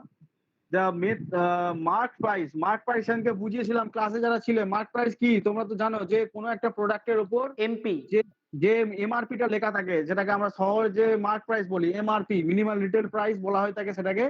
তো এমআরপিটাকে আমরা মার্ক প্রাইস বলি। অনেকে সেই বিক্রেতা কি করে, সেখানে থেকে ডিসকাউন্ট দেয়, আমাদের কম দামে দেয়। যদি কোনো জিনিসের প্রোডাক্টের দাম 35 টাকা থাকে তো আমাদেরকে 32 টাকাতে দেয়। তো এমআরপি যখন এমআরপি 35 টাকা লেখা থাকলো 32 টাকায় পাই, সেটা আমাদের তাদের কি সেলিং প্রাইস এসপি। যারা আগের দিনের ক্লাসে ছিল না তারা একটু ছোট করে বুঝে নাও, selling price SP, mark price and তোমার কস্ট প্রাইস, সিপি সম্পর্কে। সিপি সম্পর্কে মানে হচ্ছে যদি কোনো প্রোডাক্ট কেউ কিনছে তো তাকে বলা হয় থাকে কস্ট প্রাইস, যে দামে সে কিনছে সেটাকে বলা হয় কস্ট প্রাইস। মানে ধরো একজন দোকানদার যখন কোনো প্রোডাক্ট কিনতে যায় তখন তাকে তো কোথাও না কোথাও থেকে কিনে আনতে হয় প্রোডাক্টটা, সে তো প্রোডাকশন সবকিছু করে না। তো কস্ট প্রাইস মানে হচ্ছে সে একটা দামে কিনে আনে, সেই জিনিসটাকে সে একটা দামে বিক্রি করে, যে দামে বিক্রি করে সেটাকে বলা হয় থাকে সেলিং প্রাইস। আবার সেই প্রোডাক্টের গায়ে কোম্পানি থেকে একটা দাম লেখা থাকে সেটাকে বলা হয় থাকে মার্ক প্রাইস। সিপি তে কেনা জিনিস যদি সেলিং প্রাইসে প্রফিট করে, অর্থাৎ তার প্রফিট হয়, যদি সিপি থেকে সেলিং প্রাইসের দাম বেশি হয়, অর্থাৎ সিপি যদি 30 টাকা হতো তো বিক্রি করছে 32 টাকা, তাহলে 2 টাকা তার প্রফিটের হিসাবটা ওইভাবে থাকে। আবার ডিসকাউন্টের হিসাব মার্ক প্রাইসের উপর আছে, যে মার্ক প্রাইসটা দিয়ে সে দেওয়া আছে, এমআরপি লেখা আছে, সেটা থেকে যদি সেলিং প্রাইস কম হয় তার মানে সে ডিসকাউন্ট দিচ্ছে। এই সমস্ত হিসেবগুলো আগের দিনের ক্লাসে আমি বুঝিয়েছিলাম, তবু একবার রিমাইন্ড করে দিলাম, যারা আগের দিনের ক্লাসে ছিলে যারা হয়তো বুঝতে পারোনি সেই সময়, তো আবার রিমাইন্ড করে দিলাম। তো সিপি, এমপি এন্ড এসপি এই নিয়ে প্রফিট লসের খেলা, আর কিছু না। তো যাই হোক, এটা বুঝতে পেরেছো। তো দেখে নাও এখানে কোশ্চেনটা কি বলেছে, যে কোনো একটা প্রোডাক্টের মার্ক প্রাইস বলে দিয়েছে 200, mark price of A silver ring less than the 2 times of the silver ring is 280 less than the 2 times of the cost price of and jeweler allows to the discount 20%। তো বলে দিয়েছে, দেখে নাও এখানে কোন একটা mark price silver ring এর উপর যেটা ছাপানো আছে 280 লেস, অর্থাৎ 280 টাকা কম, the 2 times of the cost price. অর্থাৎ যদি সেই যে দোকানদার আছে সে দোকানদারের যে কেনা দাম, দুটো সিলভার রিং এর কেনার দাম, তার সঙ্গে 280 টাকা লেস করলে সেটা কি হচ্ছে, 280 টাকা লেস করলে তোমার হচ্ছে এই যে সিলভার রিং এর যে দামটা মার্ক প্রাইস লেখা আছে, অর্থাৎ দুটো সিলভার রিং কিনেছে, কস্ট প্রাইস কিনেছে, সেই কস্ট প্রাইস থেকে যদি 280 টাকা কমিয়ে দেওয়া হয় তবে সেটা দোকানদারের সেলিং প্রাইস, এটা বলে দেওয়া আছে এখানে, আর কিছু না। and the jeweler allows 20% ডিসকাউন্টও দেয়। জুয়েলার যে কিনতে গেছো জুয়েলারি শপেতে, ডিসকাউন্ট নিয়ে তোমাদের ক্লাস করিয়েছি তোমরা জানো, তো ডিসকাউন্ট দিয়ে দিচ্ছে 20%। তো কস্ট প্রাইস ফাইন্ড করতে বলেছে, if the selling price of the silver is 800 rupees. এখানে সেলিং প্রাইসটাকে আমাকে বলে দিয়েছে, অর্থাৎ দোকানদার বিক্রি করছে সেলিং প্রাইসে সেটা হচ্ছে 800 টাকা, এর ওপর সে যে টাকায় বিক্রি করছে এর সঙ্গে অ্যাডিশন কি আছে, ডিসকাউন্ট আছে। ডিসকাউন্টটা তার অ্যাডিশন, এখান থেকে একটা দাম থেকে ছাড় দিয়ে তবে না সে 800 টাকায় বিক্রি করতে পেরেছে, ডিসকাউন্টটা এখানে অ্যাড হয়ে যাবে, এটা মাইনাস করে দিল যেন। ডিসকাউন্ট প্লাস সেলিং প্রাইস মিলেই তো মার্ক প্রাইস, সেটা তো আমাদেরকে বুঝিয়েছি। মার্ক প্রাইস মানে কি, ডিসকাউন্ট, এর মধ্যে ডিসকাউন্ট আছে, তার সাথে কি আছে, সেলিং প্রাইস ঢুকে আছে, তাই না মার্ক প্রাইস এটা। তো মার্ক প্রাইস বলে দেওয়া মানে হচ্ছে যে জিনিসটা কি আছে 800 টাকা হচ্ছে সেলিং প্রাইস জানি, প্লাস অ্যাডিশন ডিসকাউন্ট, তবেই মার্ক প্রাইসে গিয়ে পৌঁছাবো। তো এই হলো মেন ব্যাপার। এবার এর সলিউশনটা একটু দেখে নিই কিভাবে কি করছি, একটু ভালো করে মন দিয়ে বুঝবে, অঙ্কটা একটুখানি ডিপ থটের ব্যাপার। তো এইখানে এই সমস্ত প্রবলেমস গুলো সলভ করার ক্ষেত্রে একটুখানি মনটা দেবে যাতে বুঝতে পারো খুব সহজেই। তো দেখে নাও কিভাবে আমি সলভ করছি, অঙ্কটার এক একটা স্টেপকে নেবো এবং সলভ করতে থাকবো। তো প্রথমে মার্ক প্রাইসকে নিয়ে এমপি কে নিয়ে নিচ্ছি, মার্ক প্রাইসকে নিয়ে নিচ্ছি। মার্ক প্রাইস কি বলে দিয়েছে কোশ্চেনে, যে 2 সিপি, দুটো সিলভার রিং কেনার থেকে যদি 280 টাকা বাদ দিই সেটা হচ্ছে জিনিসটার মার্ক প্রাইস লেখা আছে। অর্থাৎ এটা কার মার্ক প্রাইস লেখা আছে? একটা সিলভার রিং এর মার্ক প্রাইস লেখা আছে। এটা যেন কেউ গুলিয়ে ফেলো না। 1 silver ring mark price equals to 2 CP, অর্থাৎ দুটো সিলভার রিং কেনার খরিদদারির দাম, অর্থাৎ কেনার দাম, তার সঙ্গে 280 টাকা মাইনাস। এইখান অব্দি ধরতে কার অসুবিধা হয়েছে বলো? ক্লাসে স্যার আরেকবার বলে দিন। কোশ্চেনটা লেখা আছে, ভালো করে দেখো। যার পিডিএফটা আছে সেখানে লেখা আছে যে কোনো একটা সিলভার রিং এর যে ছাপানো দাম, অর্থাৎ এমআরপি লেখা আছে, সেটা কিভাবে বলছে দেখো। যে জুয়েলার আছে সে দুটো সিলভার রিং কিনে তার যা খরচাটা পড়েছে, দুটো সিলভার রিং কিনতে তার যা খরচাটা পড়েছে, তার সঙ্গে যদি আমি 280 টাকা বিয়োগ করে দিই, 280 টাকা বাদ দিয়ে দিই, তাহলে সে একটা সিলভার রিং এর ছাপানো দাম হয়ে যাবে। তার মানে আমি বোঝাতে চাইছি একটা খুব সোজা হিসেব, তোমরা তো ছোটখাটো জিনিস যেগুলো কিনতে যাও, ধরো আমি বলছি সুগার ফ্রি বিস্কুটের প্যাকেটের দাম হচ্ছে 35 টাকা প্রিন্ট করা আছে বিক্স পামে। তো এইখানে দোকানদারে কি ব্যাপার আছে, এই যে মার্ক প্রাইসটা 35 টাকাটা কি, যে দামে দোকানদার দুটো বিক্স পামের প্যাকেট কিনেছে, অর্থাৎ দুটো বিক্স পাম সুগার ফ্রি প্যাকেট কিনেছে, তার সঙ্গে ধরো আমি যদি 5 টাকা মাইনাস করে দিই, তাহলে এই একটা সুগার ফ্রি প্যাকেটের দামে প্রিন্ট লেখা আছে। এটাই মেনলি বোঝাতে চেয়েছে, আর কিছু নয়। অর্থাৎ একটা সুগার ফ্রি বিস্কুটের প্রিন্টের দামটা যেটা লেখা আছে, দোকানদার যে দামে দুটো বিগ ফার্ম প্যাকেট কিনেছে তার সঙ্গে যদি আমি 5 টাকা বিয়োগ করে দিই, তাহলেই সেটা একটা বিগ ফার্ম প্যাকেটের দাম হবে, অর্থাৎ যেটা প্রিন্ট করা আছে সেটা হবে। ধরতে পেরেছো না পারোনি? এখনো বুঝতে পারোনি? মানে 25 টাকা। না 25 টাকা নয় দেওয়াশিস, আমি ক্যালকুলেশনটা ওটা দেখাচ্ছি না, আমি ব্যাপারটা যেটা বলতে চাইছি সেটা বোঝো। ওটা তো 25 টাকা ঠিক আছে। তো আশা করি এই জায়গাটা ধরতে পেরেছো, যে জিনিসটা কোশ্চেনে দেওয়া আছে ধরতে পেরেছো? না পারলে হ্যাঁ স্যার, বলো এবার আরেকবার বল, বুঝেছি। না পারলে বলো আরেকবার বলবো। স্যার যে বুঝতে পারোনি, আচ্ছা ঠিক আছে। আর কেউ ক্লাসের বুঝতে পারোনি? তো দেখো যেটা একবার বলতে চাইছি, যে ধরো তুমি দোকানে গেছো বিক্স ফার্মের একটা বিস্কিটের প্যাকেট কিনতে, প্যাকেটের গায়ে দাম লেখা আছে 35 টাকা, ঠিক আছে? ভালো করে এটা বোঝো, ওটা বুঝে যাবে। প্যাকেটের গায়ে দাম লেখা আছে 35 টাকা। এবার তুমি কিনতে যাওনি, এবার তুমি দোকানদার নিজে বিক্রি করছো বিক্স ফার্মের প্যাকেটটা। তুমি কি দেখলে প্যাকেটের গায়ে যে দামটা লেখা আছে সেটার দাম হচ্ছে 35 টাকা। তখন তুমি চিন্তা করলে, আচ্ছা আমি দুটো বিক্স ফার্মের বিস্কুটের প্যাকেট যে দামে কিনেছি, অর্থাৎ আমার যা কেনা দাম, তার থেকে যদি আমি 5 টাকা বাদ দিই, তাহলে একটা বিক্স ফার্ম প্যাকেটের গায়ে যে দামটা লেখা আছে অর্থাৎ এমআরপিটা সেটা হচ্ছে। তুমি বিক্রি করতে গিয়ে দেখলে কি দেখলে, যে আমি দুটো বিক্স ফার্মের প্যাকেট কিনতে যে টাকা খরচা করি তার থেকে যদি আমি 5 টাকা বিয়োগ করি, তাহলে একটা বিক্স ফার্মের প্যাকেটের গায়ে যে দামটা লেখা আছে প্রিন্টিং প্রাইসটা সেটা হচ্ছে। এবার ধরতে পেরেছো?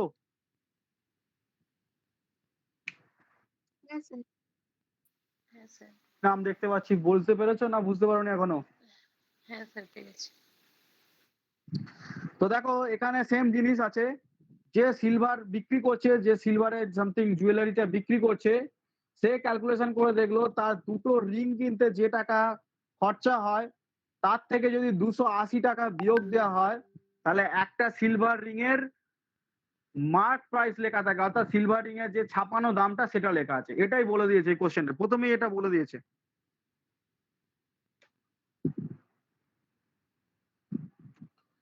তো দেখো নেক্সট কি বলেছে, নেক্সট স্টেপটা কি বলেছে দেখে নিই। জুয়েলারি এরপরে করছে কি 20% ডিসকাউন্ট দিচ্ছে। 20% ডিসকাউন্টের হিসেবটা কার ওপর হবে? মার্ক প্রাইসের ওপর হবে। এটা আবার একটা সেকেন্ড প্রবলেম। কার ওপর ডিসকাউন্ট? মার্ক প্রাইসের ওপর ডিসকাউন্ট। 20% ডিসকাউন্টকে ডিরেক্টলি 80/100 লিখতে পারি। 20% ডিসকাউন্ট মানে ছাড়, তো 80/100 লিখতে পারি এটাকে আমি। তো 20% ডিসকাউন্ট দিয়ে এ যে সেলিং প্রাইসটা রেখেছে সেটা আবার 800 টাকা বলে দিয়েছে। দেখে না ওখানে আছে ব্যাপারটা, সেলিং প্রাইসটা কি বলে দিয়েছে? 800 টাকা। তাহলে 20% ডিসকাউন্ট দিচ্ছে, দিয়ে সে একটা এসপি এই যে দামটা সেটা হচ্ছে 800 টাকা, ঠিক আছে? তাহলে এটা একটা ব্যাপার, এটা একটা ব্যাপার, দুটো ব্যাপার আলাদা আলাদা করে সর্ট আউট করে নিলাম। অঙ্ক যখন তোমরা করবে ঠিক এইভাবে করবে। অঙ্কতে যেটা লিখে দেওয়া আছে সেটাকেই পরপর স্টেপ বাই স্টেপ করবে, দেখবে সলিউশনে পৌঁছে গেছে। ঠিক আছে, আস্তে আস্তে মিল গিয়া সলিউশন, এরকম হবে। তো দেখো এই যে ব্যাপারটা আছে এমপি আর 80/100 ইকুয়ালস টু 800, এটা একটা ব্যাপারটা থাকে। তো দেখো এখান থেকে আমি কি বার করছি, মার্ক প্রাইসটা বার করছি। মার্ক প্রাইসটা কি সুন্দর বার করে নিচ্ছি দেখো। এখানে যখন এমপিটাকে ধরে নিচ্ছি এক্স, এর সঙ্গে 80/100 মানে আমি এটাকে ডিরেক্টলি 80x লিখে দিতে পারি। 80x ইকুয়ালস টু 800 লিখতে পারি। যারা ক্লাস আছে তারা বলবে যে হ্যাঁ লেখা যায় স্যার। এমপিটাকে আমি এক্স ধরে নিচ্ছি, মার্কস প্রাইসটাকে আমরা এক্স ধরে নিচ্ছি। তো 80x equals to 80/100 into equals to 800 এটা লিখতে পারি আমরা। স্যার হ্যাঁ বলো। স্যার বোর্ডটা একটু উপরের দিকে তুললে ভালো হয়, দেখা যাচ্ছে না। এবার দেখতে পাচ্ছ? উপরের দিকে স্যার, একটু উপরের দিকে, মানে নিচের দিকগুলো দেখা যাচ্ছে না। হ্যাঁ স্যার দেখা যাচ্ছে। ঠিক আছে। তো দেখো স্যার একটা কথা বলো।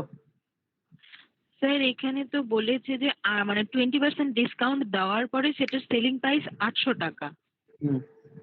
বলেছে তাহলে 800 টাকা মানে 80% 20% ডিসকাউন্ট দিয়েছে।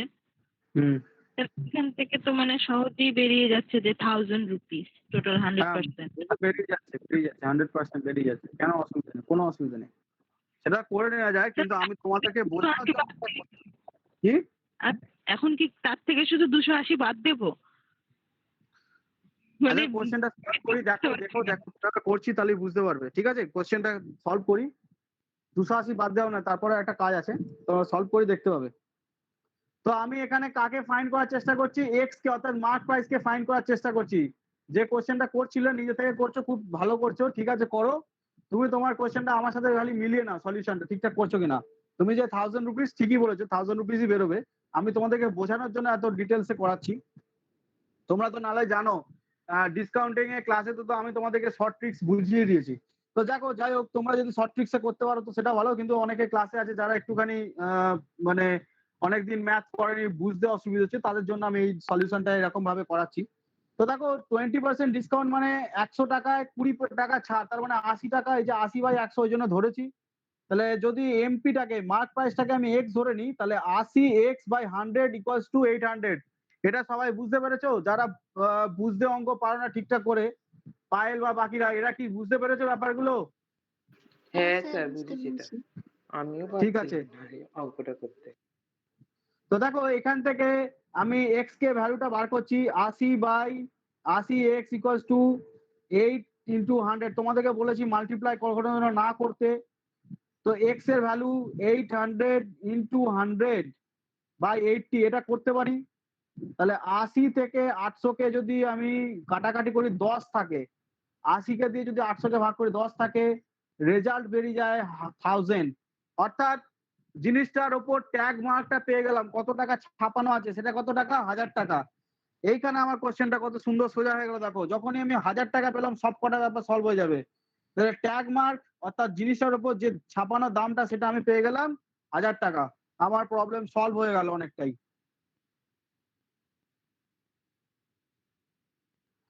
এবার আমি 1000 টাকা কোথায় বসাচ্ছি দেখো, যে এই কোশ্চেনটা করলে এই মাত্র তাকে তার সলিউশনটা যেটা ভাবে করছিলে যে 280 বিয়োগ করে দিতে হবে, তার সঙ্গে আরো কিছু করতে হবে। দেখো 1000 টাকা আছে, 2 সিপি ক্যালকুলেশনটা করতে হবে, অনলি সিপি বার করতে হবে, 2 দিয়ে ভাগ করতে হবে। ঠিক আছে, দেখো কিভাবে করছি। তো দেখে নাও এখানে 1000 টাকা, এই যে মার্ক প্রাইস তার কাছে লিখলাম 1000, তার সঙ্গে 2 সিপি যেমন আছে তেমনই রেখে দিলাম, অন্য কোনো কিছু ধরলাম না। এখানে 280 আছে। এবার 280 এখানে মাইনাসে আছে, যখনই এই সাইডে আসবে কি হবে, 1000-এর সঙ্গে যোগ হয়ে যাবে, ইকুয়ালস টু 2 সিপি। তো যখনই এখানে 1000-এর সাথে যোগ হয়ে যাবে 1280 হবে, আর তার সঙ্গে 2 সিপি ডিভাইড করতে হবে, অর্থাৎ 1 সিপি যদি বার করতে হয়, মানে এটাকে যদি আমি ঘুরিয়ে লিখি একই হবে, 2 সিপি ইকুয়ালস টু 1280 একই হবে। তাহলে অনলি 1 সিপি মানে কি, একটা সিপি মানে 1280-র সাথে 2 ভাগ, তো রেজাল্ট কত দিয়ে দেবে, 640 টাকা। অর্থাৎ যে ব্যক্তিটা জুয়েলারিটা কিনেছে তার ক্রয় মূল্য কত, 640 টাকা। কস্ট প্রাইসটা কত, ক্রয় মূল্য 640 টাকা। সেলিং প্রাইস মানে হচ্ছে বিক্রয় মূল্য, আর মার্ক প্রাইস মানে আই থিঙ্ক বাংলাতে নির্ধারিত মূল্য বলা হয় তাকে, অর্থাৎ ছাপানো মূল্য বা যাই হোক বলতে পারো। তো কস্ট প্রাইস মানে ক্রয় মূল্যটা হচ্ছে 640 টাকা, বিক্রয় মূল্য সেলিং প্রাইস হচ্ছে যেটা পেলে হচ্ছে তোমার 800 টাকা, আর যেটা ছাপানো ছিল দামটা সেটা ছিল 1000 টাকা। এই হচ্ছে ব্যাপার। তোমরা আমার ওই উদাহরণটা দিয়ে সলভ করতে পারো, ব্রিটানিয়া বিস্কিটের এই একই ভাবে হবে। তো জিনিসটা ছিল কোশ্চেনটা। বলুন স্যার এটা স্যার যেটা হ্যাঁ, এটা বললেন কি একটু সিপিটা আগে তাহলে বললেন। 640 টাকা তো? হ্যাঁ, সিপি 640 টাকা। পায়েল কিছু বলছিলে, বলো। বলছি স্যার এটা আরেকবার বললে মানে যেটা বললেন সেটা বলতে হবে শুধু, আর অঙ্কটা না বললেও হবে। কি বললাম, কোনটা কি কোনটা? সেটা একটু বল।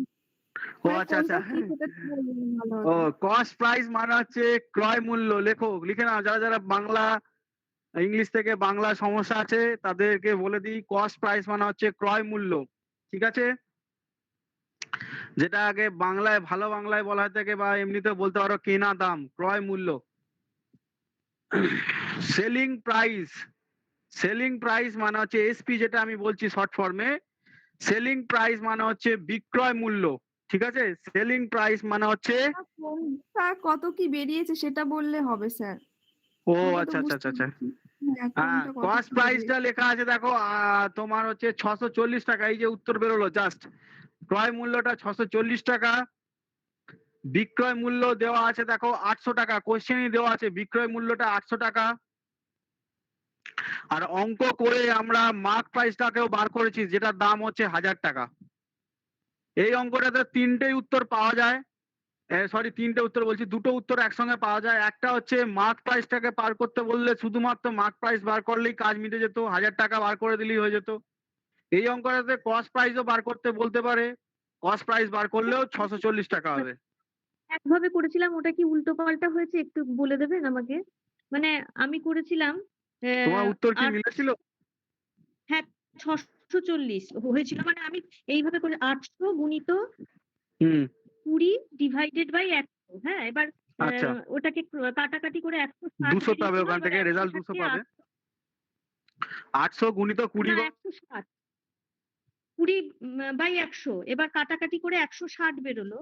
এবার 800 থেকে 160 কে মাইনাস করে দিলাম, দিয়ে 640 পেয়েছিলাম। এই নিয়মটা কি ঠিক ছিল কিনা বুঝতে পারিনি। 800 যদি 20% বার করেছো তো তুমি, হ্যাঁ,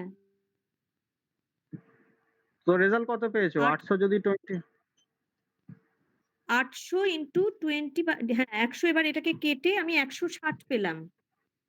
আচ্ছা 160 পেলে, হ্যাঁ তারপর বলো। এবার 800 থেকে 160 কে মাইনাস করে দিয়েছি, দিয়ে 640 পেয়েছি। এটা কি হবে? আমি বুঝতে না, পারছি। হবে না। ওটা পাত্রটা ঠিক না। আচ্ছা অঙ্কের আচ্ছা ভাষা ঠিক অনুযায়ী আছে। করাটা ঠিক হয়নি, এটা ভুল হয়েছে, ঠিক আছে? আচ্ছা ঠিক আছে। ওখানে যদি বলে দিত 20% ডিসকাউন্ট দেওয়ার পর ওর কস্ট প্রাইস বেরিয়ে যাচ্ছে, তখন অঙ্কের কথাটা ঠিক হতো, ঠিক আছে? বুঝতে পেরেছো মৌমিতা? তুমি হ্যাঁ হ্যাঁ যেভাবে হ্যাঁ ঠিক। করেছো, ওটা যদি বলতো 20% বিক্রির দামটা যদি ছাড় দিয়ে 20% ডিসকাউন্ট দেওয়ার পর তার কস্ট প্রাইস চলে আসছে, তখন অঙ্কটা ঠিক হতো। তুমি যেটা করেছো ওটা ভুল হয়েছে, ঠিক আছে? ওরকম ভাবে হবে না। হ্যাঁ হ্যাঁ ঠিক আছে। আমি ভাবছি তুমি ডিসকাউন্টিংটা হিসাব করে অ্যাড করতে চাইছো, ওরকম ভাবে নয়। তো যাই হোক, নেক্সট অঙ্কটা হচ্ছে, আর একটা অঙ্ক বাকি আছে এই পিডিএফটা, তারপরের দিনে আজকের ক্লাসটা নেবো আর একটু, যেটা টাইম এন্ড ডিস্টেন্সের। তো দেখে নাও এর পরের কোশ্চেনটা কি বলেছে। সন্তোষ bought a chair 100 on a repair, 100 its repair। তো সন্তোষ কি করেছে, একটা চেয়ার কিনেছে এবং তার পিছনে 100 টাকা খরচা করেছে রিপেয়ার করার জন্য। তোমাদেরকে বলেছি যে কোনো প্রোডাক্ট কেনার সাথে কস্ট প্রাইসের মধ্যে অনেক কিছু ইনক্লুডিং আছে। ইনক্লুডিং কি, সেই জিনিসটার প্রোডাকশন কস্ট আছে, র মেটেরিয়ালস কস্ট আছে, তার মেনটেনেন্স কস্ট আছে, ট্রান্সপোর্ট কস্ট আছে, অর্থাৎ তাকে বহন করে নিয়ে যাওয়া, মেনটেন করা, র মেটেরিয়ালের খরচা, সব মিলিয়ে কস্ট প্রাইস হিসেব করা হয়। তো এখানে সেম কোশ্চেন দিয়েছে একটা, কি সন্তোষ একটা চেয়ার কিনেছে, তো সেই চেয়ারটা হয়তো পুরনো চেয়ার, তো সেই চেয়ারটাকে রিপেয়ার করতে তার 100 টাকা খরচা হয়েছে। তো তারপরে সে কি করেছে দেখো, then he sold two Raghu, Raghu লেখা আছে তো, হ্যাঁ Raghu, at a profit of 20%, 20% প্রফিটে তাকে বিক্রি করেছে। তাহলে যে দামে চেয়ারটা কিনেছে সেটা তো আমরা জানি না, তার উপর 100 টাকা আবার খরচা করেছে, সেটাকে আমাকে অ্যাড করতে হবে, দিয়ে আবার তার 20% এক্সট্রা ধরতে হবে, তো সেটা তার প্রফিট দিয়ে তাহলে সেটা কি হবে রঘুর ক্রয় মূল্য। ব্যাপারটা ভেঙে ভেঙে বোঝাচ্ছি, সাথে সাথে অঙ্কটা করছি, তাহলে কি হবে তোমরা সহজে বুঝতে পারবে। ধরে নাও একটা চেয়ার সে পুরনো কিনেছে, সেটার দাম হচ্ছে এক্স, সেটা তার কার কস্ট প্রাইস, এই কস্ট প্রাইসটা হচ্ছে সন্তোষের কস্ট প্রাইস। এর পিছনে আবার সে 100 টাকা খরচা করেছে রিপেয়ারের জন্য, তাহলে এক্স প্লাস 100 হয়ে গেল হচ্ছে সন্তোষের টোটাল কস্ট প্রাইস। এটা কি হলো সন্তোষের কস্ট প্রাইস, কিন্তু হ্যাঁ সন্তোষ লিখে দিলাম, সন্তোষের কস্ট প্রাইস। সন্তোষ আবার এত চালাক, সে কি করেছে 20% প্রফিট নিয়ে বিক্রি করেছে রঘুকে। 120 ধরে নিতে হবে এখানে, যেহেতু 20% প্রফিট। এটা কার আবার কস্ট প্রাইস বলো তো, এটাকে রঘুকে সেল করেছে তো, তাহলে রঘুকে যেটা দামে সেল করেছে সন্তোষ, রন্তোষ যে দামে রঘুকে সেল করেছে, রন্তোষের যেটা সেলিং প্রাইস, রঘুর আবার এখানে সেটা কস্ট প্রাইস। ব্যাপারটা বুঝতে পেরেছো? যে দামে না। সন্তোষ রঘুকে বিক্রি করেছে, কে কিছু বলছো? বুঝতে পারিনি এটা। বুঝতে পারোনি? ঠিক আছে, তোমার নাম কি? মোনালিসা। তুমি ধরো একটা পেন কিনেছো মার্কেট থেকে, ঠিক আছে, মার্কেট থেকে পেন কিনে এনেছো 2 টাকা দামে। তুমি পেনটাকে একটু কিনেছো একটু পুরোনো দিনের পেন, তো সেটাকে তুমি একটুখানি পালিশ ফালিশ করে দিয়েছো, যার জন্য খরচা হয়েছে 1 টাকা, ঠিক আছে। হুম। তাহলে 2 টাকায় কিনলে 1 টাকায় আবার সেটাকে খরচা করে তুমি পালিশ করেছো, তাহলে তোমার খরচা কত হয়ে গেল 3 টাকা। অর্থাৎ তোমার 3 টাকাটা কি ধরে নাও ক্রয় মূল্যই, খরচা করেছো হ্যাঁ। প্লাস কিনেছো, দুটোই হচ্ছে ক্রয় মূল্য তোমার। তুমি এবার তোমার ভাইকে এসে সেই পেনটাকে বিক্রি করেছো, বিক্রি করার সময় 1 টাকা বেশি দামে বিক্রি করেছো, অর্থাৎ 3 টাকা খরচা করেছো, 1 টাকা আবার প্রফিট রেখেছো, 4 টাকায় বিক্রি করেছো ভাইকে। তাহলে ভাইকে যদি 4 টাকায় বিক্রি করো, তাহলে তুমি যেটা বিক্রি করছো যে দামে, ভাই সেই দামে কিনছে, মানে ভাইয়ের কাছে 4 টাকাটা কি ক্রয় মূল্য। ব্যাপারটা বুঝতে হ্যাঁ। পারলে?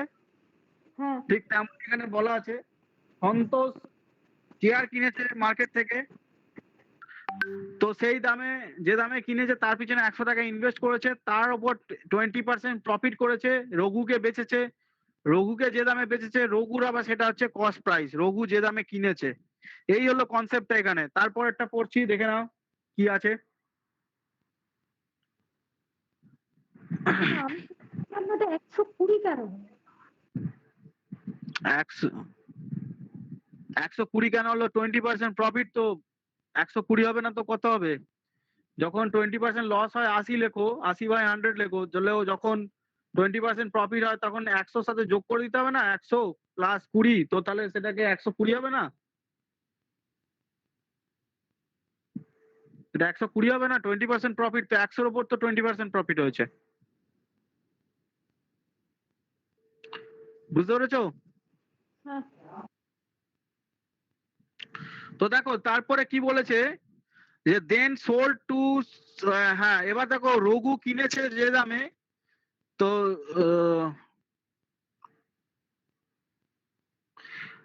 রঘু সেই দাম কোন দামে বিক্রি করছে দেখো, then he sold it Suresh at the loss of 10%। আবার এই যে রঘু যে দামে কিনেছে সেই দাম থেকে তোমার আবার লস করে সুরেশকে বেচে দিয়েছে, সুরেশকে বিক্রি করে দিয়েছে, সুরেশকে লস করে বিক্রি করেছে 10% লস।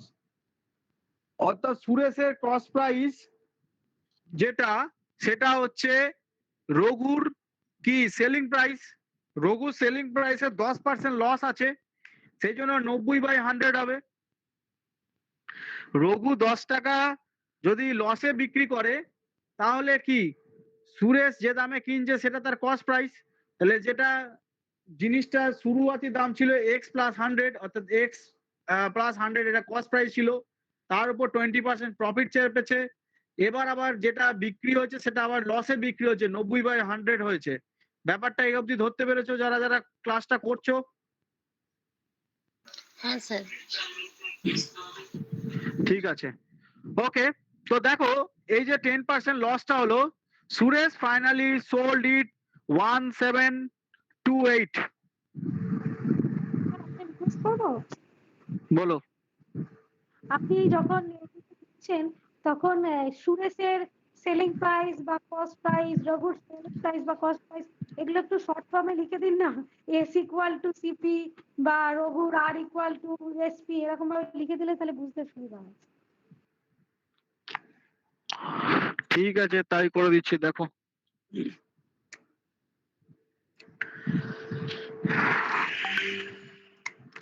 তো দেখো ভালো করে আবার শুরু থেকে বলছি।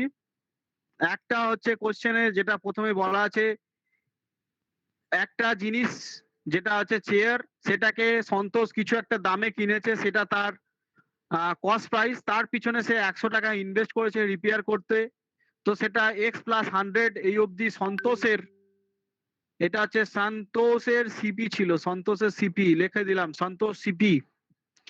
তো সন্তোষের যেটা সিপি এক্স প্লাস 100, তার রিপেয়ারিং কস্ট সবকিছু মিলিয়ে সন্তোষের সিপি হলো। সন্তোষ সেটা সোল্ড করেছে রঘুকে অ্যাট এ প্রফিট অফ 20%। তাহলে রঘুকে যেটা সন্তোষ সিপি বিক্রি করেছে সেটা কত, 120/100 এ বিক্রি করেছে। তাহলে রঘুর এটা হচ্ছে আর এর, এটা হচ্ছে সিপি, সন্তোষের আবার এটা হচ্ছে সেলিং প্রাইস। ঠিক আছে, এই অবধি বুঝতে কারো অসুবিধা? তারপরে দেখো, then he sold it to the Suresh as a loss of 10%। 10% লসেতে বিক্রি করেছে। তাহলে রঘু যে দামে কিনেছে তার থেকে 10% লস করেছে, এখানে 10% সে লস করেছে, এটা তার সেলিং প্রাইস যাচ্ছে। 10% লস করে সেখানে 90/100 এ সে বিক্রি করেছে। এটা আবার কার কেনার দাম? এটা আবার কেনার দাম হচ্ছে সুরেশের। নামগুলো যেন গুলিয়ে ফেলো না, একটা হচ্ছে সন্তোষ, একটা রঘু, আবার একটা সুরেশ। সুরেশের এটা আবার কস্ট প্রাইস। এই অবধি যে বললে কোশ্চেনটা যে স্যার নামগুলো লিখে লিখে দিন, বুঝতে পেরেছো এবার নামগুলো লিখে দেওয়ার পর? হ্যাঁ স্যার। ওকে, তো জিনিসটা কেনা হলো, এই দামে বিক্রি হচ্ছে। এবার বিক্রির ফাইনাল টাচটা এখনো হয়নি, তার আগে একটা অ্যামাউন্ট বলে দিয়েছে, সেটা আমি সাইডে লিখে নিচ্ছি। 1782 টাকা একটা ফাইনাল দাম বলে দিয়েছে। সুরেশ বিক্রি করেছে এটা, এই যে সুরেশ সে কেনার পর 1782 টাকায় ফাইনালি বিক্রি করেছে। তারপরে আর একটা কিছু লেখা আছে দেখি, অ্যাট এ প্রফিট অফ 10%। তাহলে সুরেশ যে দামে কিনেছে সে আবার বিক্রির দাম, তার সেলিং প্রাইসটা প্রফিটে বেচেছে, তাহলে 110/100 এখানে বসে যাবে, তবে সলিউশনটা পুরোপূর্ণ হবে। তাহলে এক্স প্লাস 100 এ যে না কেনা জিনিস সেটা 120 মানে 20% প্রথমে প্রফিটে বিক্রি হয়েছে, মাঝখানে 10% লসে বিক্রি হয়েছে, আবার 10% প্রফিটে বিক্রি হয়েছে। ঘুরে ফিরে জিনিসটা বিক্রি হয়েছে। বিক্রি হওয়ার পর সবার শেষে যে দামে যে ব্যক্তির কাছে পৌঁছেছে সে দামটা পেয়েছে কত, 1782 টাকা। অর্থাৎ 1782 টাকা সেই ব্যক্তির ফাইনাল কস্ট প্রাইস এবং সুরেশের ফাইনাল সেলিং প্রাইস।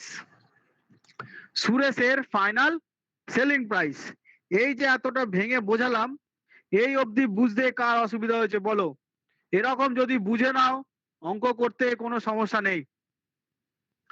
এই অবধি বুঝতে কার অসুবিধা হয়েছে বা এখনো বুঝতে পারোনি বলো, আমি আবার তাকে নিয়ে ডিসকাশন করব, বলো।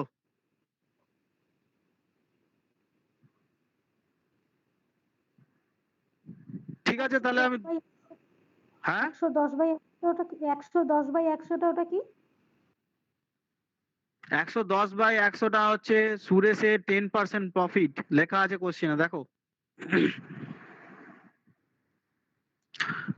তুমি অঙ্ক করার সময় কোশ্চেনটা যেটা পড়ছি সাথে সাথে সেটা কি পড়ে রাখছো একটু নিজে থেকে? হ্যাঁ স্যার। তো 110/100টা কেন হয়েছে এবার বুঝতে পেরেছো? হ্যাঁ স্যার। ঠিক আছে, ওকে। আর কারো বুঝতে অসুবিধা এখানে অবধি?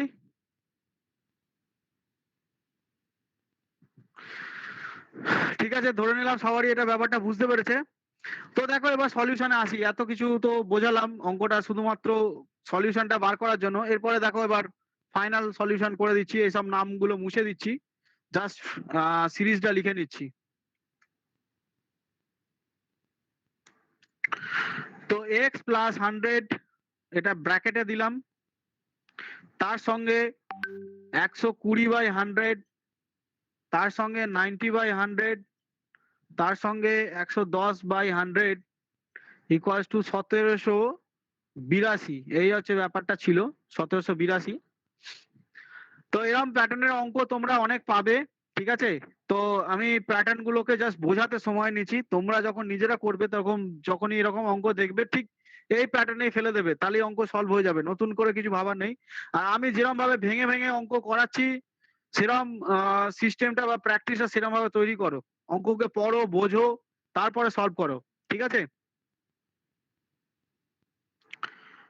তো এখানে দেখো সলিউশনটার এক্স প্লাস 100টাকে একটা সাইডে আমি রাখলাম, এর কোনো কাজ নেই এখানে, বাকিগুলোকে আমি চেঞ্জেস করে দিলাম। জাস্ট করলাম কি 1782 সাথে একে মাল্টিপ্লাই করে দিলাম। মাল্টিপ্লাই করার সময় এগুলো সব ফিগারগুলো উল্টে যাবে, এখানে সব উপরে 100 চলে আসবে, তিনটে 100 লিখে দাও, আর নিচে চলে আসবে 120, 90 আর 110। উপরে সবকটা তিনটে 100 চলে যাবে এবং নিচে 1782 নিচে চলে আসবে 120, 90 আর 110, ঠিক আছে। তা এক্স প্লাস 100 এখানে সাইডে রাখলাম, এখানে ক্যালকুলেশনটা একটু করে নিই, শূন্য শূন্য গুলো ক্যান্সেল করে দিই, তিনটে শূন্য ক্যান্সেল হয়ে যাবে, 100-র একটা গোটা ক্যান্সেল হয়ে যাবে, আর একটা 100 থেকে 10 পড়ে থাকবে, এই হচ্ছে ব্যাপার। এবার ভাগটা করে দেখি কত কি হচ্ছে। 11, 6, 11 2 22, 6 4 66। দেখো 11 দিয়ে ফার্স্টে 1782 কে ক্যান্সেল করছি, তাহলে 11 একে 11, 6 পড়ে থাকছে 68 হচ্ছে, 6 11 66, 2 থাকছে 162। 11 দিয়ে 1782 কে ভাগ করলে হয়ে যায় 162। তোমাদের মুখে বলে দিচ্ছি, তোমরা খাতাতে করতে থাকো। তারপরে ভাগটা করছি, দেখো আই থিঙ্ক মনে হয় তোমার 9 দুগুণে 9 একে 9, 9 দুগুণে 18।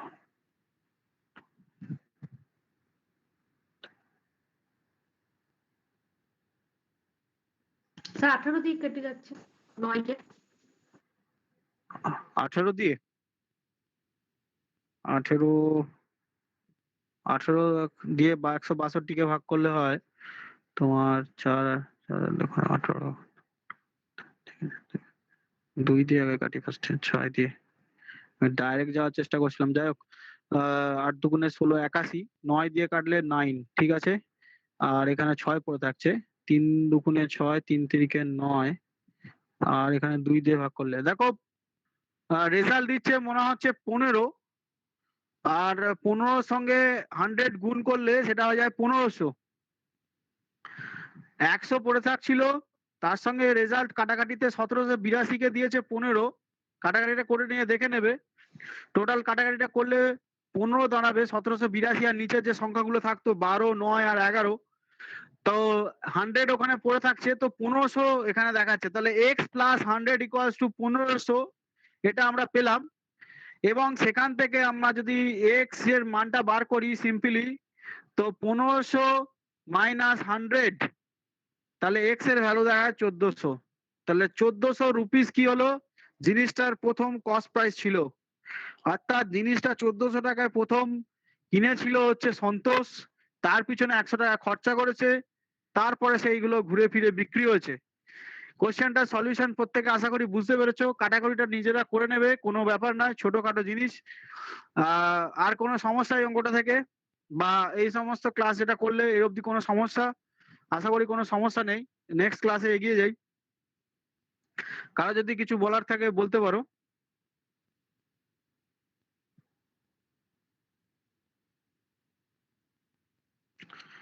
অঙ্ককে ইংরাজিতে বলা হয় থাকে প্রবলেমস, আর হিন্দিতে পরেশান হয়ে যায় অঙ্কর জন্য। তো প্রত্যেকে বলে কি না তু পরেশান মে পরেশান, হাসতে হাসতে মিল গয়া সলিউশন।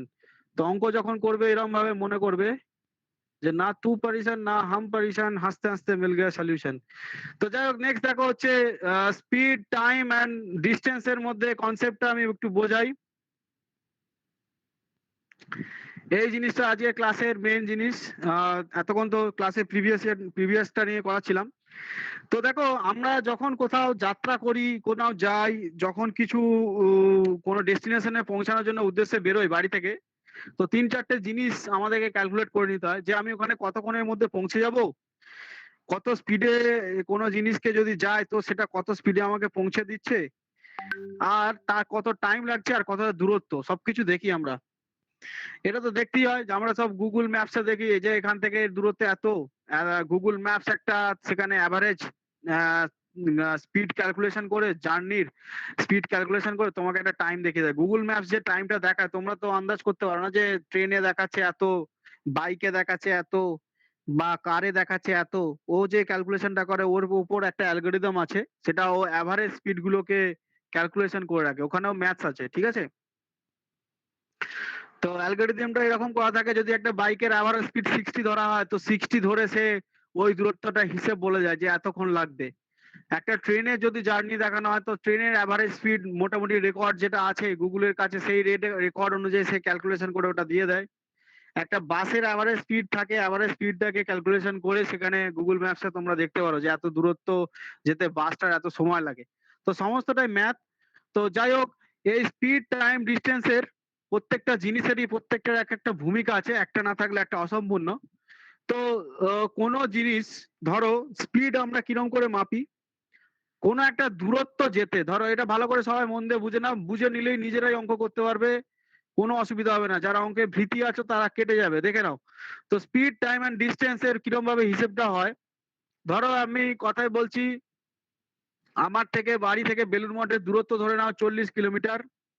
40 কিলোমিটার যদি আমি বাইক চালাই তো বাইকে যেতে আমার সময় নিচ্ছে হচ্ছে ধরে নাও 1 ঘন্টা, কারণ আমি বাইক 40 কিলোমিটার পার আওয়ার স্পিডে সবসময় চালাচ্ছি। তো 1 ঘন্টা সময় যদি আমি 40 কিলোমিটার দূরত্ব কভার করে নিই, তাহলে এটা আমার কি হয়ে গেল, স্পিড দাঁড়িয়ে গেল। এটাকেই আমরা স্পিড বলি। তাহলে কোনো একটা বস্তু কোনো একটা ডিস্টেন্স কভার করতে যে সময়টাকে ইনভেস্ট করে, সেই সময়টাকে যদি আমি ঘন্টাতে ভাগ করি, অর্থাৎ যদি হাওয়ারে ক্যালকুলেশন করি, তবেই সেটাকে আমরা কি পারি, স্পিড নির্ণয় করতে পারি। সেই জন্য আমরা একে কিলোমিটার পার আওয়ার বলি। অর্থাৎ 40 কিলোমিটার যেতে যদি আমার 1 ঘন্টা সময় লাগে, সেটাই আমার স্পিড, কিলোমিটার পার আওয়ার।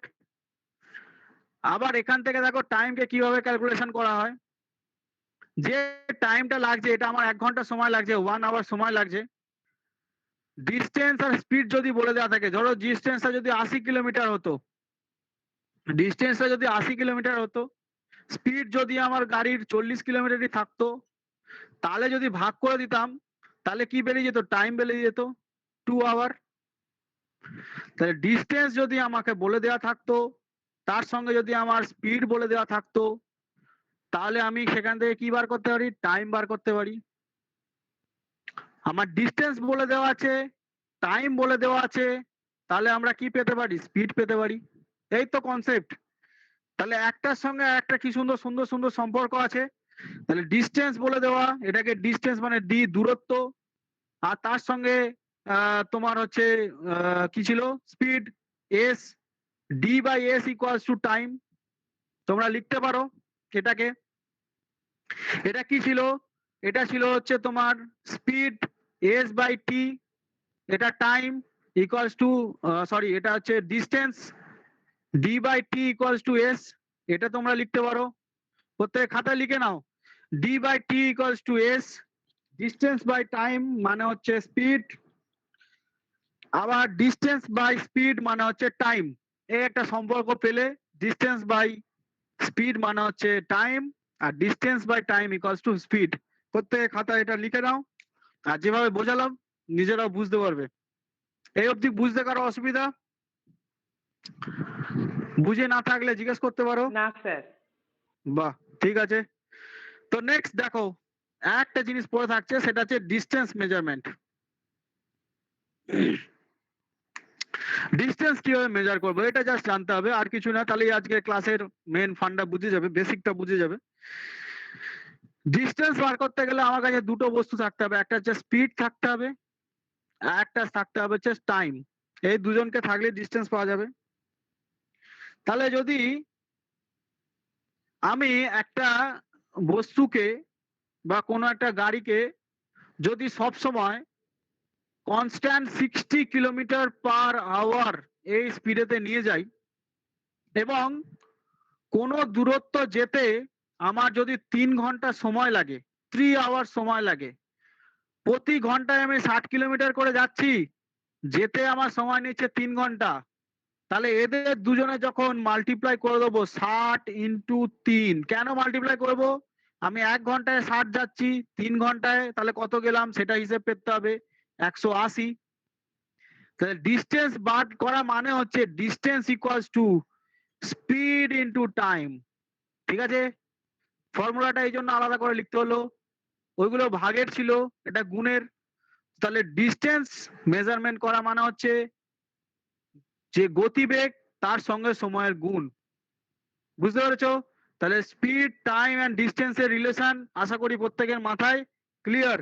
অর্থাৎ সময়, দূরত্ব এবং গতিবেগের যে সম্পর্ক সেটা ক্লিয়ার। পায়েল বুঝতে পেরেছো?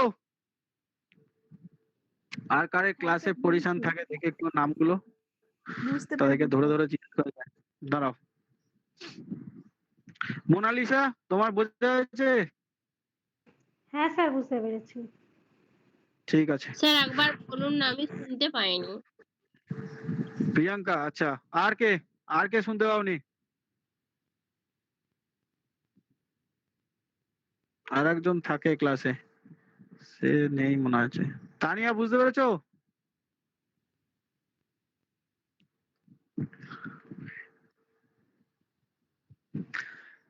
ঠিক আছে, দেখো প্রিয়াঙ্কা আর একবার বলে দিচ্ছি।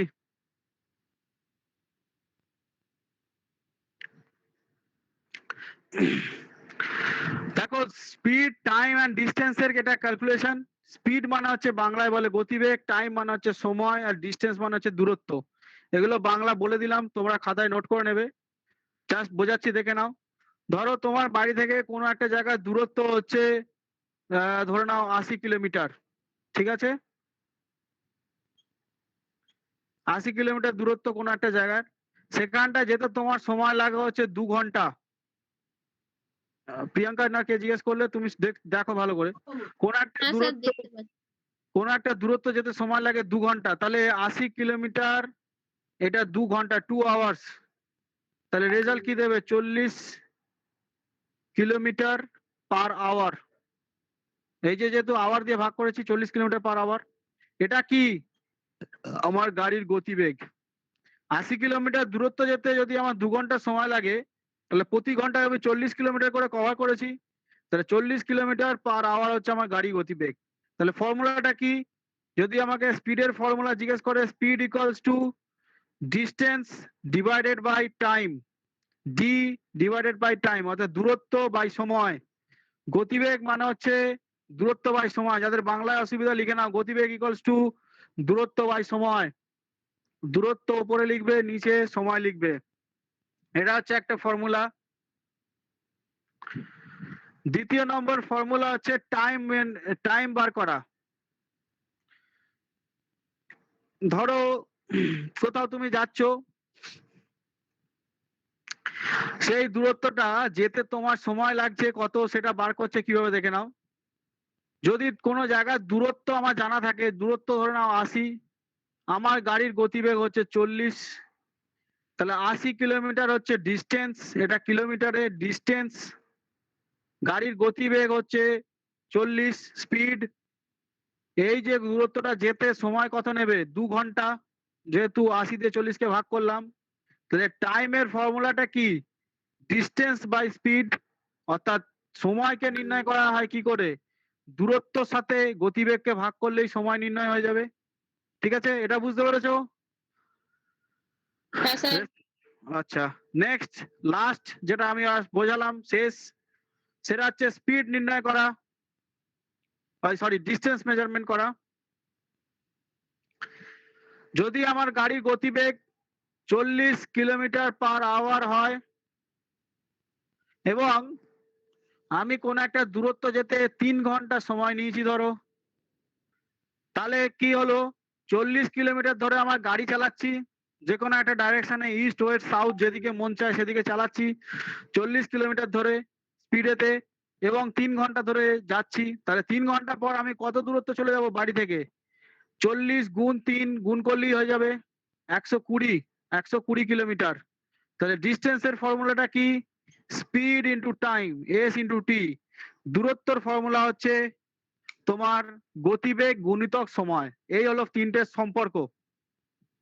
প্রত্যেকে আশা করি বুঝতে পেরেছো? যার ডাউট ছিল সেও তো নিশ্চয়ই বুঝতে পেরেছো আশা করি। হ্যাঁ স্যার। আচ্ছা, এবার কিছু ক্যালকুলেশন আছে, দেখে নাও। সেই ক্যালকুলেশন গুলো নিচে লেখা আছে, দেখে নাও। যে কনভার্সন গুলো একটুখানি পড়ে নেবে বাড়িতে, বেশি কিছু এখানে বোঝানো নেই। আমি মেন দুটো কনভার্সনকে দেখাবো, বাকি কনভার্সন গুলো তোমাদের জেনারেল নলেজ, এগুলো কোশ্চেনে লাগে না। যদি কোনোদিনও কোশ্চেনে ইউজ করতে হয় তো তাহলে তার ডেফিনেশনটা সেখানে দেওয়া থাকে, ঠিক আছে? মেন দুটো কনভার্সনকে জানতে হয়, এই দুটো কনভার্সন জানলেই হয়। প্রথম যে কনভার্সনটা আছে হচ্ছে যে 5/18 কে দিয়ে মাল্টিপ্লাই করা, এই কনভার্সনটা একটা আছে যেটা মিটার পার সেকেন্ডের কনভার্সন, ঠিক আছে? 5/18, 5/18 দিয়ে গুণ কোন একটা নাম্বারকে। এটা একটু বুঝে নাও কি করবে, তাহলেই তোমাদের কোশ্চেন গুলো করতে আর কোনো অসুবিধা থাকবে না।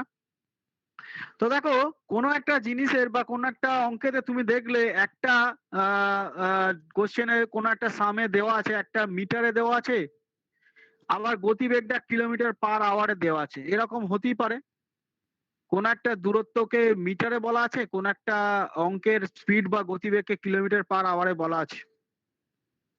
দুটো আলাদা রাশি। আমি একদিন বলেছিলাম রেশিওর ক্ষেত্রে যে এই সমস্ত গুলো আলাদা রাশি, এরা কোনোদিনও সেই ক্যালকুলেশনের হিসেবে আসে না। সেম কনভার্সন করতে হয়, সেমকে এক জায়গায় নিয়ে আসতে হয় প্রত্যেককে। তো যখন মিটারে আছে সেখান থেকে হয় কিলোমিটার এর আসতে হবে, আর আইদার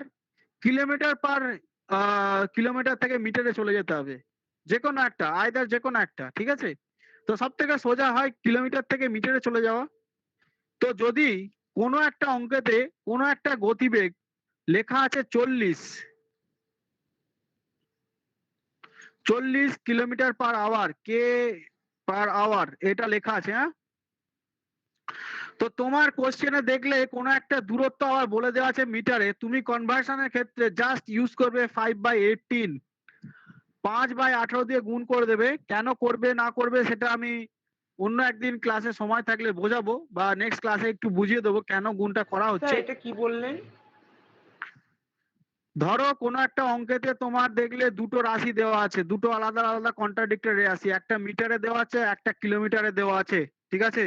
গতিবেগ যেটা আছে সেটা কিলোমিটার পার আওয়ারে দেওয়া আছে, আর কোনো একটা দূরত্ব তোমার মিটারে দেওয়া আছে। যেমন এই আজকের ক্লাসের ধরো 2 নম্বর অঙ্কটা, আজকের পিডিএফটা খোলো, 2 নম্বর অঙ্কটাই একটা দেখো আছে 200 মিটার আছে, আবার ক্লাসের গতি, ওই অঙ্কের গতিবেগটা তোমার কিলোমিটার পার আওয়ারে দেওয়া আছে, সামথিং কুছ 16 এরকম দেওয়া আছে।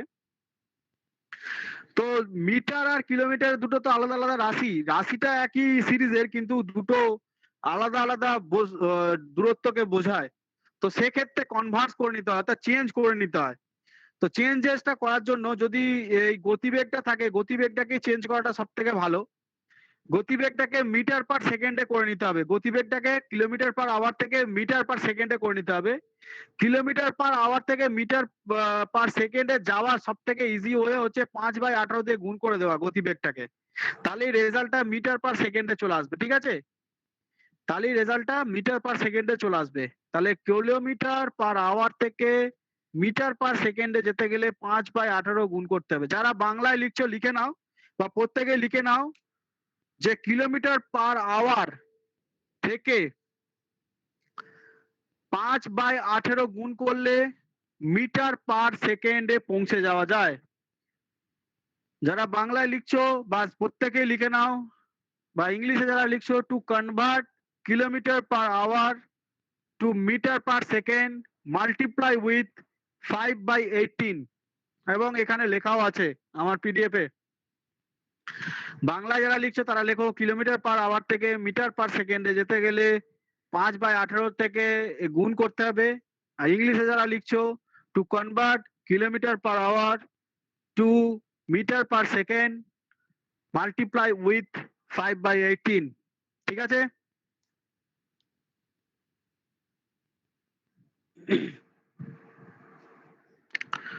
নেক্সট একটা দেখো, কোন একটা অঙ্কেতে এই যে মিটার পার সেকেন্ড আছে এটা দেওয়া আছে, কিন্তু অঙ্কের সলিউশনটা চাই কিলোমিটার পার আওয়ারে।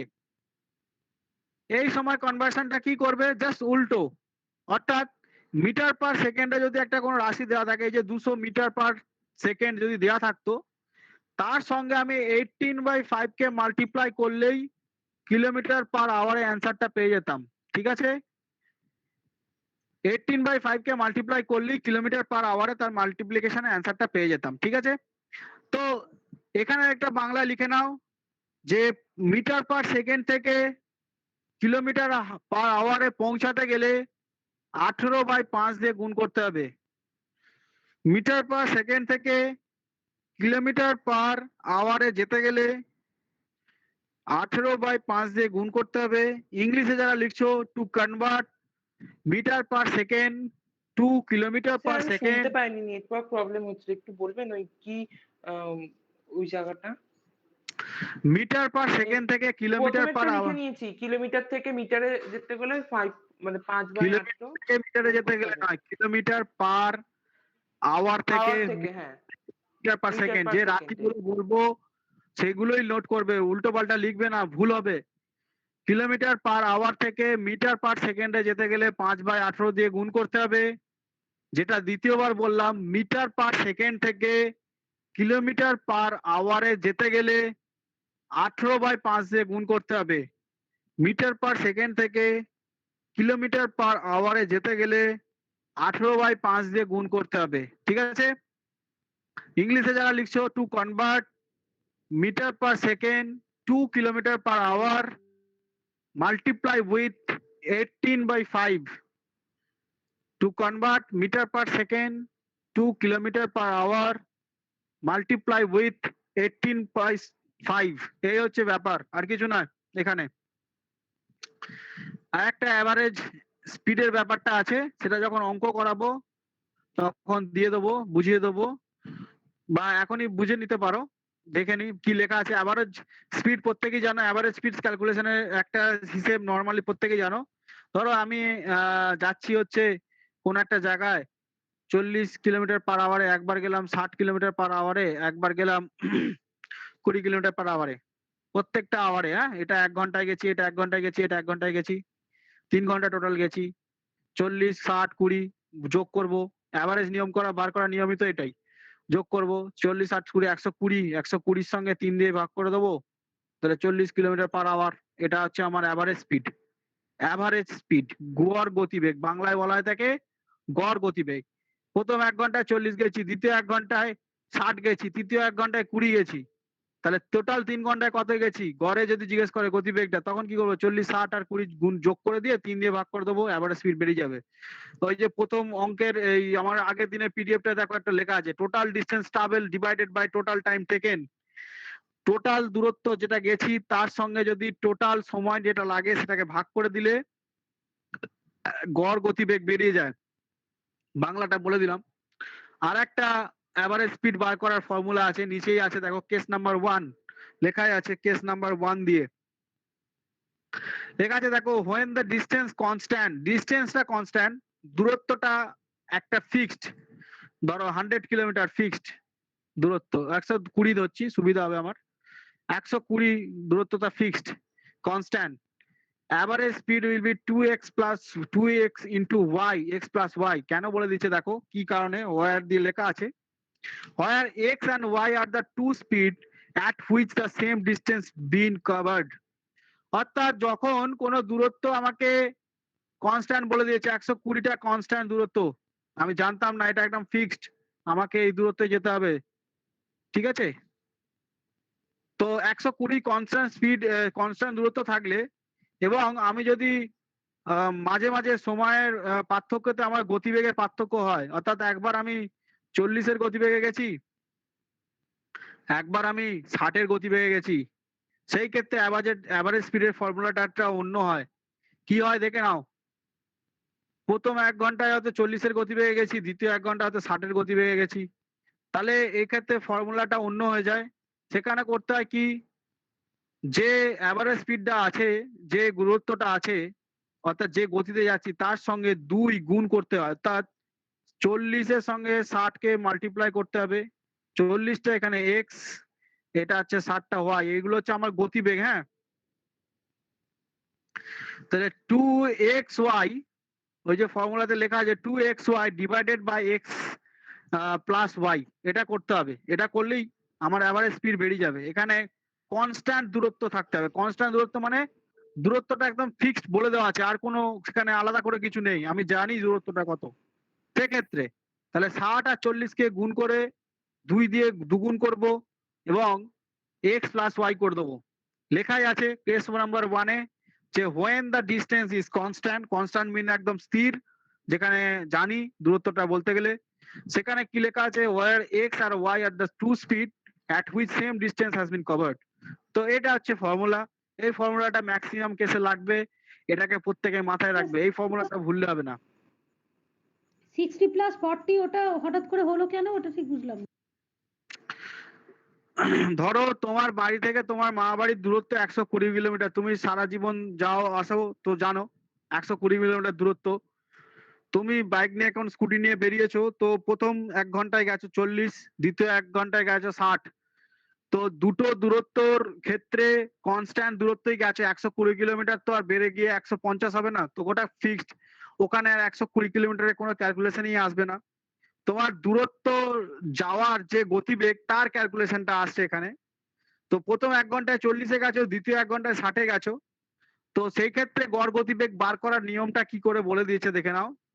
সেখানে হচ্ছে প্রথমে 1 ঘন্টায় যেটা গেছো 60, এই সরি এখানে এটা ভুল লিখেছি, এটা ওয়াই এটা এক্স। প্রথম 1 ঘন্টায় গেছো 40। 40 আর 60 বলে দিলে, হ্যাঁ হ্যাঁ 40 আর 60 বলে দিলে তখন হ্যাঁ বলে দেবে, গতিবেগ বলে দেবে, আচ্ছা, তখন অ্যাভারেজ স্পিড কত করতে হবে সেটাই বলে দেওয়া আছে এখানে। আচ্ছা, কেস নাম্বার 2টা একটু পড়ে নিই। কেস নাম্বার 2টা যেটা আমি দেখালাম সেটাই লেখা আছে, নতুন কিছু লেখা নেই। যে যখন টাইম হচ্ছে কনস্ট্যান্ট, সময় একদম স্থির, সেক্ষেত্রে আর কিছু করার নেই। সময় বলে দিয়েছে 2 ঘন্টা, তো সময় স্থির। সেক্ষেত্রে কি বলে দিয়েছে দেখো, যখন যদি কোনো স্পিড দুটো থাকে, where x and y two speed at a which they travel for the same time, ধরো সেম টাইম অর্থাৎ 2 ঘন্টা সময় বলে দিয়েছে, তোমার তার মধ্যে 1000 বার গাড়ি থেমেছে, দাঁড়িয়েছে, স্পিড গেছে, কমেছে, বেড়েছে, সেক্ষেত্রে অ্যাভারেজ স্পিড বার করার নিয়ম সিম্পল। ধরো 2 ঘন্টা সময় বলেছে, তার মধ্যে 1 ঘন্টায় 40 গেছো, দ্বিতীয় ঘন্টায় 60 গেছো, 60-এর গতিবেগে গেছো, যোগ করবে, ভাগ করে দেবে 2 দিয়ে, অর্থাৎ 60 + 40 ডিভাইডেড বাই 2। সেক্ষেত্রে ব্যাপারটা ওরকম হয়ে যায়। তাহলে দুটো কেস নাম্বার বলে দিলাম। 1 নাম্বার কেসে আমার বলে দেওয়া আছে যদি দূরত্ব সময় আর সময়ের মধ্যে দূরত্বের মধ্যে দুটো কেস, একটা কেসে বলে দিয়েছে দূরত্ব ফিক্সড, একটা কেসে বলে দিয়েছে সময় ফিক্সড। এই হলো ব্যাপার অ্যাভারেজ স্পিড বার করার। আর তার উপরে তো একটা ফর্মুলা পড়ালাম। তো আজকের ক্লাসের, হ্যাঁ কে স্যার কিছু যখন হচ্ছে, হ্যাঁ বলো স্যার, বলো। স্যার যখন দূরত্ব ফিক্স তখন কি করতে হয় আরেকবার দেখিয়ে দিন না।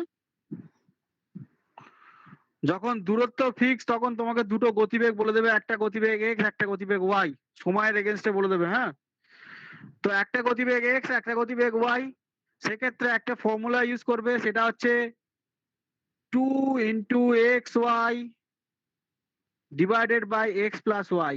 অর্থাৎ একবার তুমি 40-এ গেছো, একবার তুমি 60-এ গেছো, তো 60 আর 40-এর গুণ হবে, তার দুগুণ হবে, তার সঙ্গে 60 আর 40-এর যোগ হবে, ভাগ করলে তোমার অ্যাভারেজ স্পিড বেরোবে। ঠিক আছে, দূরত্ব ফিক্স থাকলে। এবার আজকের ক্লাসের একটা দুটো অঙ্ক করি, বাকিটা হোমওয়ার্ক দেবো তোমাদের, তারপরে আমি ক্লাস শেষ করে দেবো। দেখো একটা খুব সুন্দর অঙ্ক দিয়েছে প্রথমেই। কি বলেছে যে স্টুডেন্ট, তোমাদের মতন স্টুডেন্ট, তো তারা কি বলছে, ওয়াক ফ্রম হাউস 5/2 কিলোমিটার/আওয়ার। অর্থাৎ একটা স্টুডেন্ট তার বাড়ি থেকে কোনো স্কুল যাচ্ছে বা কোথাও যাচ্ছে, স্কুলে যাচ্ছে তার বাড়ি থেকে, তো সেখানে তার গতিবেগ স্কুল যাওয়ার জন্য 5/2 5/2 কিলোমিটার/আওয়ার, অর্থাৎ 2.5 কিলোমিটার/আওয়ার, অর্থাৎ 2.5 কিলোমিটার যেটা বলতে পারো, 2.5 বা 2.5, তো এই কিলোমিটার/আওয়ার। ঠিক আছে, তো দেখো এইখানে কিলোমিটার/আওয়ারে এটা আছে, কিলোমিটার/আওয়ারে আছে, তো কোনো চেঞ্জেসের দরকার নেই, সবই কিলোমিটার/আওয়ারে আছে। আচ্ছা, এই দূরত্বটা ট্রাভেল করে স্কুল পৌঁছাতে তার 6 মিনিট লেট হয়েছে। প্রথম কেস বলে দিয়েছে কত মিনিট লেট হয়েছে? 6 মিনিট লেট হয়েছে, 6 মিনিট। অর্থাৎ ধরো স্কুলের টাইম যদি 10টা হয়, ও 10টা 6 পৌঁছেছে। ঠিক আছে, ব্যাপারটা প্রত্যেকে বুঝতে পারলে? 6 মিনিট লেট মানে তাই বোঝায়। যদি স্কুলের টাইম 10টা হয়, তো তাহলে 10টা 6 পৌঁছেছে। দ্বিতীয়টা কি বলেছে দেখো, দ্বিতীয় কেসে কি বলেছে দেখো। তো স্কুলেতে লেটে গেছে, বকা খেয়েছে প্রথম দিন। তো দ্বিতীয় দিন সে কি করেছে, তার গতিবেগ বাড়িয়ে নিয়েছে। গতিবেগ বাড়িয়ে নিয়ে কত করেছে না, যে দূরত্বে আগের দিন গেছিল তার থেকে আরো 1 কিলোমিটার বেশি গতিবেগ নিয়ে নিয়েছে। অর্থাৎ যদি প্রথম দিন 2.5 কিলোমিটার গতিবেগে যাচ্ছিল 2.5, তো দ্বিতীয় দিন গেছে হচ্ছে 3.5, মানে এত জোরে পা চালিয়েছে। সেটাই লেখা আছে, দেখে নাও যে পরের দিন সে যে আগের দূরত্ব গেছে তার সঙ্গে আরো 1 ঘন্টা এই 1 কিলোমিটার আর পার আওয়ারের গতিবেগ বাড়িয়ে ফেলেছে। 1 কিলোমিটার পার আওয়ার আরো এক্সট্রা করে ফেলেছে, পা এত জোরে চালিয়েছে তো 1 কিলোমিটার পার আওয়ার গতিবেগে গেছে। তো গিয়ে রেজাল্ট কি দেখেছে না, আগের দিন যে 6 মিনিট লেট করেছিল, আজকে আবার সে 6 মিনিট আর্লি হয়ে গেছে। অর্থাৎ স্কুলের টাইম যদি 10টা হয়, তাহলে সে 6 মিনিট আগে গেছে, মানে কটায় গেছে? 9:54 পৌঁছে গেছে। 9:54 AM এ পৌঁছে গেছে, 6 মিনিট আর্লি, 6 মিনিট আর্লি। এটা 6 মিনিট মাইনাস, ঠিক আছে? উপরের দিকে লিখুন না, বোর্ডে দেখা যাচ্ছে না। উপরের দিকে তুলবো না কোথায় তুলবো বলো? উপরের দিকে একটুখানি বোর্ডটা সরান। এবার এবার দেখতে পাচ্ছো? হ্যাঁ স্যার, বোর্ডটা একটু বাঁদিকে সরিয়ে দিলে ভালো হয়। বাঁদিকে? না, আপনার বাঁদিকে স্যার। ঠিক আছে, Just like- ঠিক আছে স্যার, দেখো, এবার ঠিক আছে। Thank you sir. তো দেখো যে কোশ্চেনটা ছিল কি, যে প্রথম দিন স্কুলেতে যাওয়ার সময় তার 5/2 কিলোমিটার পার আওয়ার গতিবেগ ছিল। তো প্রথম দিন সে লেট ছিল, 6 মিনিটের লেট। 10টায় ক্লাস থাকলে 10টা 6 পৌঁছেছে। আর দ্বিতীয় দিন সে কিলোমিটার পার আওয়ারে গতিবেগে লেট করার জন্য বকা খেয়েছে, তো সেই জন্য দ্বিতীয় দিন তো জোরে পা চালিয়েছে, তো 1 কিলোমিটার আরো গতিবেগ বাড়িয়ে দিয়েছে, দিয়ে 9:54 পৌঁছে গেছে। ঠিক আছে, আর কেউ কিছু বলছো? তোমার স্পিকার অন আছে কারো, যে ক্লাসে আছো দেখো। তো এই হলো ব্যাপার। তো এখানে হচ্ছে একটা জিনিস লক্ষ্য করতে হবে যে দুটো সময় এখানে বলে দেওয়া আছে। এবার কোশ্চেনটা কি জানতে চাইছে দেখি, কোশ্চেনটা কি জানতে চাইছে, how far is the school from his house. কোশ্চেনটা বলেছে যে তার বাড়ি থেকে এই ডিস্টেন্সের দূরত্ব কত, এটাই জানার, আর কিছু না। তো মেন দুটো রিজন পেয়ে গেছি, এদের দুজনকে ক্যালকুলেশন করলেই বাড়ির দূরত্ব পাওয়া যাবে। এটা তো কোনো বড় ব্যাপার নয়। তো দেখে নি, ফার্স্টে দুটো যোগ করে নি। একটা হচ্ছে 5/2 যেমন আছে, এটাকে একটু যোগ করতে হবে। 3.5 হচ্ছে, তবু এমনি ফ্র্যাকশনে কত আসছে দেখে নি। 2, 5 আর এখানে 2, 7/2 হচ্ছে। তো 7/2 মানে 3.5, ঠিক আছে। তো এটা জাস্ট দেখিয়ে দিলাম 7/2। এরপর একটা কাজ আছে, দুটো ফ্র্যাকশন, একটা হচ্ছে 5/2 আর একটা হচ্ছে 7/2। এরপর একটা কাজ আছে, সেটা একটু দেখে নেবো। 7/2 কি করে হলো স্যার? বুঝতে পারলাম না। কে বুঝতে পারেনি? পায়েল? ও দেখো, 5/2 এর সাথে 1 যোগ করলে কত হয়? 2 নিচে থাকে, 5 ওপরে। এবার বুঝতে পারছি, এবার বুঝতে পেরেছি। এটা তো 7/2 হচ্ছে, এই তো। কেন হবে না?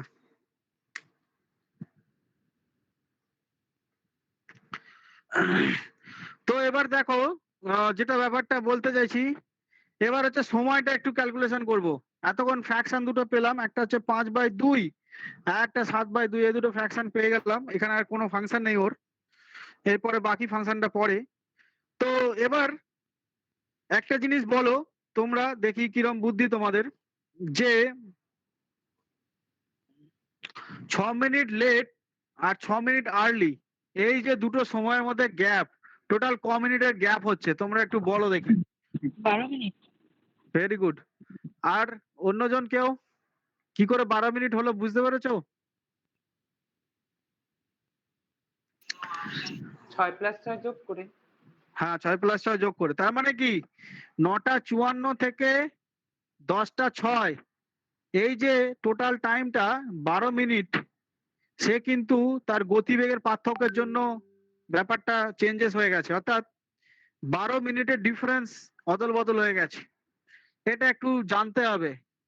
কেন জানতে হবে? এটাই তার স্পিড ইনক্রিজ ডিক্রিজের মধ্যে ডিস্টেন্সের ক্যালকুলেশনে আসবে। এটাই তার সমস্যাটার মেন। স্পিড বেড়ে যাওয়ার পিছনে তার বাড়ির দূরত্ব বার করার ক্ষেত্রে সুবিধা করবে। তো 12 মিনিটটা ভেরি ইম্পর্টেন্ট। তো 12 মিনিট কি করে বেরোলো? 9:54 থেকে 10:06, এই যে টোটাল লেট অ্যান্ড আর্লি গ্যাপটা দুটোকে যোগ করে দিতে হয়, 6 + 6, ঠিক আছে? তো 12 মিনিট সেই জন্য বেরোয়। এবার আমি যেটা করছি ভালো করে মন দিয়ে দেখবে, সেটা হচ্ছে দেখো ডিস্টেন্সটাকে আমি এক্স ধরে নিচ্ছি, ঠিক আছে? এক্স ধরে এটাকে সলভ করব। ডিস্টেন্সটাকে আমি এক্স ধরে নিচ্ছি। তাহলে ডিস্টেন্স যদি এক্স ধরে নেওয়া হয়, তাহলে ফর্মুলা বা অ্যাকর্ডিং টু দা প্রবলেমস বা কোশ্চেনের ভাষা অনুযায়ী কি দেখাচ্ছে দেখো, সেটা হচ্ছে যে যদি এক্স ডিস্টেন্স হয়, তার সঙ্গে যদি আমি 5/2 এই গতিবেগে যেতাম, তার সঙ্গে ডিস্টেন্সের সঙ্গে বর্তমান যে গতিবেগ 7/2, সেই দুটোর মধ্যে টাইম গ্যাপটা কত হয়ে যাচ্ছে? 12 মিনিটের। টাইম গ্যাপটা কতক্ষণের হয়ে যাচ্ছে? 12 মিনিটের। তাহলে ডিস্টেন্সের সঙ্গে যে গতিবেগ তাকে মাল্টিপ্লাই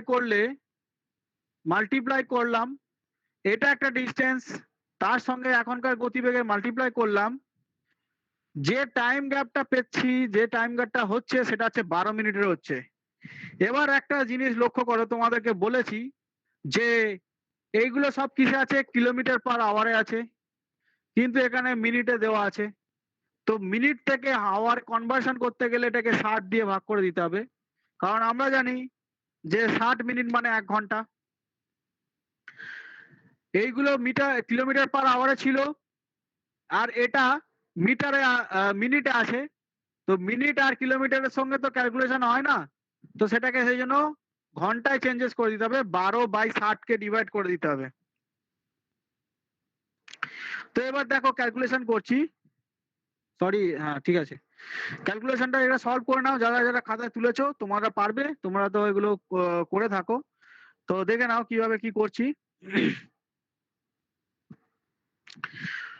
তো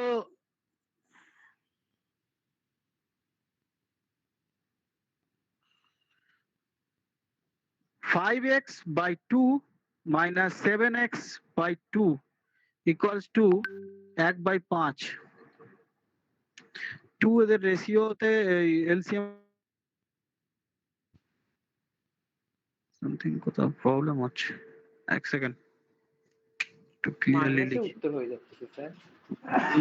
একটু দাঁড়াও, কোথাও একটা সমস্যা হচ্ছে। স্যার 7x আগে হলে তাহলে ঠিক হতো, তা নাহলে তো মাইনাসে চলে আসবে। তা ওই সাইডে গিয়ে প্লাস হয়ে যেতে পারে না স্যার? না না, আমি ছোটটাকে আগে লিখে দিয়েছি, এক সেকেন্ড দাঁড়াও। 7x টা তো বড়, কারণ গতিবেগটা ওটার বেশি। 7/2 minus x into 5/2 equals to 12/60। এটা ভুল, তখন বোঝাতে গিয়ে ভুল কনভার্সন করে দিয়েছিলাম। 7x/2 minus 5x/2 equals to 1/5, ঠিক আছে? 7x minus 5x equals to 1/5। তাহলে এখানে দেখো 2x বাই হচ্ছে, তাহলে x ইকুয়াল টু 1/5 হবে। তো বাড়ির যে দূরত্বটা হচ্ছে 1/5, এটা কিলোমিটার আসছে, 1/5 কিলোমিটার।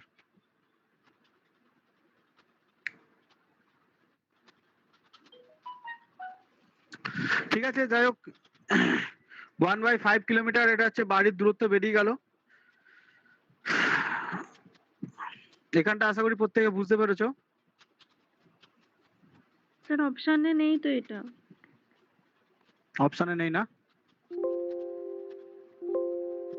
না স্যার। হ্যাঁ, তোমার কোথাও একটা মিস্টেক হচ্ছে, একটু ওয়েট করো, কোশ্চেনটা 5/2 7/2 দুটোই তো ডিস্টেন্স সেম আছে। 6 minute and 12 minute, 12/60।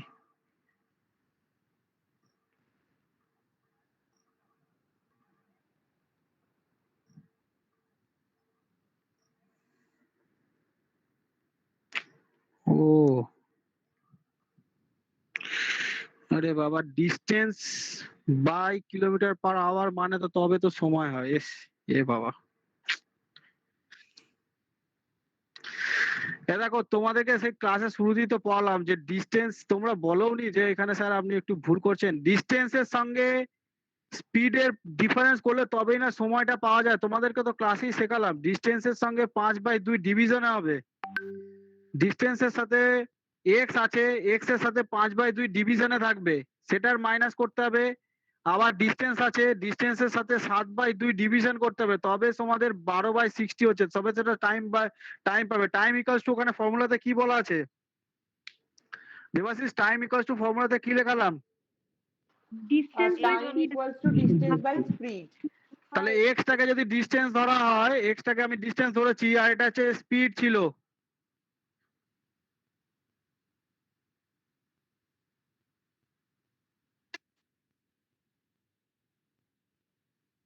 Distance divided by speed থাকলে তবেই না টাইমে রেজাল্ট দেবে, সেই জন্যই তো এই ব্যাপারটা থাকবে, ডিস্টেন্স বাই স্পিড হবে, ঠিক আছে? হ্যাঁ স্যার, এটাকে এর জন্য যখন এতক্ষণ বুঝতে পারিনি কিছু। হ্যাঁ হ্যাঁ হ্যাঁ হ্যাঁ, ঠিক। তো দেখো এটাকে যখন ক্যালকুলেশনে আসবো 2x/5 হবে, এটাকে যখন ক্যালকুলেশনে আসবো সেটা হবে 2x/7, ঠিক আছে, ইকুয়ালস টু 1/5। 12 আর 60 কে ভাগ করলে 1/5 হবে। তো এদের এলসিএম হচ্ছে 35, 5 এর সাথে 5 7 35, 7 দুগুণে 14 হবে, 14x, আর এদিকে হবে 5 7 35 মানে 10x ইকুয়ালস টু 1/5। এটা ক্যালকুলেশনটা একটু করে নেবে, 4x/35 ইকুয়ালস টু 1/5, ঠিক আছে? এটাকে যা সলভ করলেই হয়ে যাবে আশা করি, তাহলে অ্যান্সারটা সলভে চলে আসবে। আমার তাই মন বলছিল যে কিছু একটা ক্যালকুলেশনে গোলমাল হচ্ছে, কোথাও একটা আমি মিস্টেক করছি, তো এই ছিল মিস্টেকটা, আমি মাল্টিপ্লাই করে দিয়েছিলাম, ডিভিশন যেটা হবে। তো দেখো এখানে 4x/35 ইকুয়ালস টু 1/5, এটার x এর ভ্যালুটা বার করব, কিছুই না, ক্রস মাল্টিপ্লাই করে দাও, 5 এর সাথে এটা হবে 20x আর এটা 35,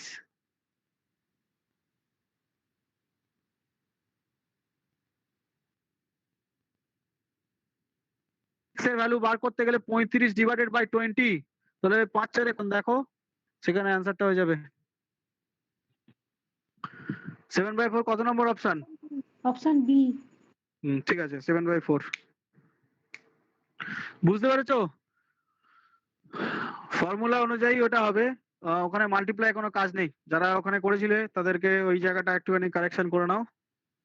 distance by speed equals to time, তোমাদের শুরুতেই বললাম, আমি নিজেই ভুল করছিলাম। তো যাই হোক, বাকি অঙ্কগুলো তোমরা হোমওয়ার্ক করবে, হোমওয়ার্কটা যেগুলো দেয়া আছে সেগুলো চেষ্টা করবে, নেক্সট দিন তো নালে আমি ক্লাসে দেখাবো, কোনো ব্যাপার না, হোমওয়ার্কটা নিজে থেকে করবে। আর দেখবে যা ক্লাসে বুঝিয়েছি সেরকম ব্যাপারই থাকবে। আর একটা জিনিস বুঝিয়ে দিয়ে যাই লাস্টে যাওয়ার আগে, এই জিনিসটা নালে তোমরা হোমওয়ার্কটা করতে পারবে না, সেটা হচ্ছে ধরো কোনো একটা বস্তু, হ্যাঁ মুভেবল বস্তু, ধরো ট্রেন, যখন কোনো কিছু ট্রেন যে যাবে, ট্রেনের যে ক্যালকুলেশনটা তোমরা করবে না, ট্রেনের ক্ষেত্রে কি হিসেবটা করবে দেখো। তো এখানে দেখো ট্রেন যখন যায় তখন তার একটা নিজস্ব গতিবেগ থাকে, নিজস্ব গতিবেগের সাথে সে নিজের দূরত্বটা কভার করে, এটা তো তোমরা ছোটবেলায় পড়েছো। ট্রেন যখন একটা গাছকে কভার করে, যখনই কোনো ট্রেন একটা গাছকে কভার করবে তার মানে সে নিজের দূরত্বটা শুরু থেকে শেষ পর্যন্ত কভার করছে, সেটা ক্যালকুলেশন করতে হয়। ট্রেন যখন কোনো একটা স্টেশনকে কভার করে, ঠিক আছে, এগুলো ভুলে গেছো আবার বলে দিচ্ছি, স্টেশনকে কভার করে তখন সে স্টেশনের দূরত্বকেও কভার করে, সাথে নিজের দূরত্বকেও কভার করে। এখানে দুটো দূরত্বকেও ক্যালকুলেশন করতে হবে, অর্থাৎ নিজের দূরত্ব প্লাস স্টেশনের দূরত্ব, যত বড় দূরত্ব হবে সেই দূরত্বটাকে নিতে হবে। গাছের ক্ষেত্রে একটা ছোট বস্তু, সেখানে নিজের যে লেন্থটা সেটা কভার করলেই হবে, বা সেটাকে ক্রস করলেই ওই দূরত্বটা কভার হয়ে যাবে, এটা একটা কনসেপ্ট। দ্বিতীয় কনসেপ্ট দেখে নাও, যখন দুটো বস্তু বিপরীত মুখে আসবে, শেষ মুহূর্তে আবার পেনের আমার কি হলো,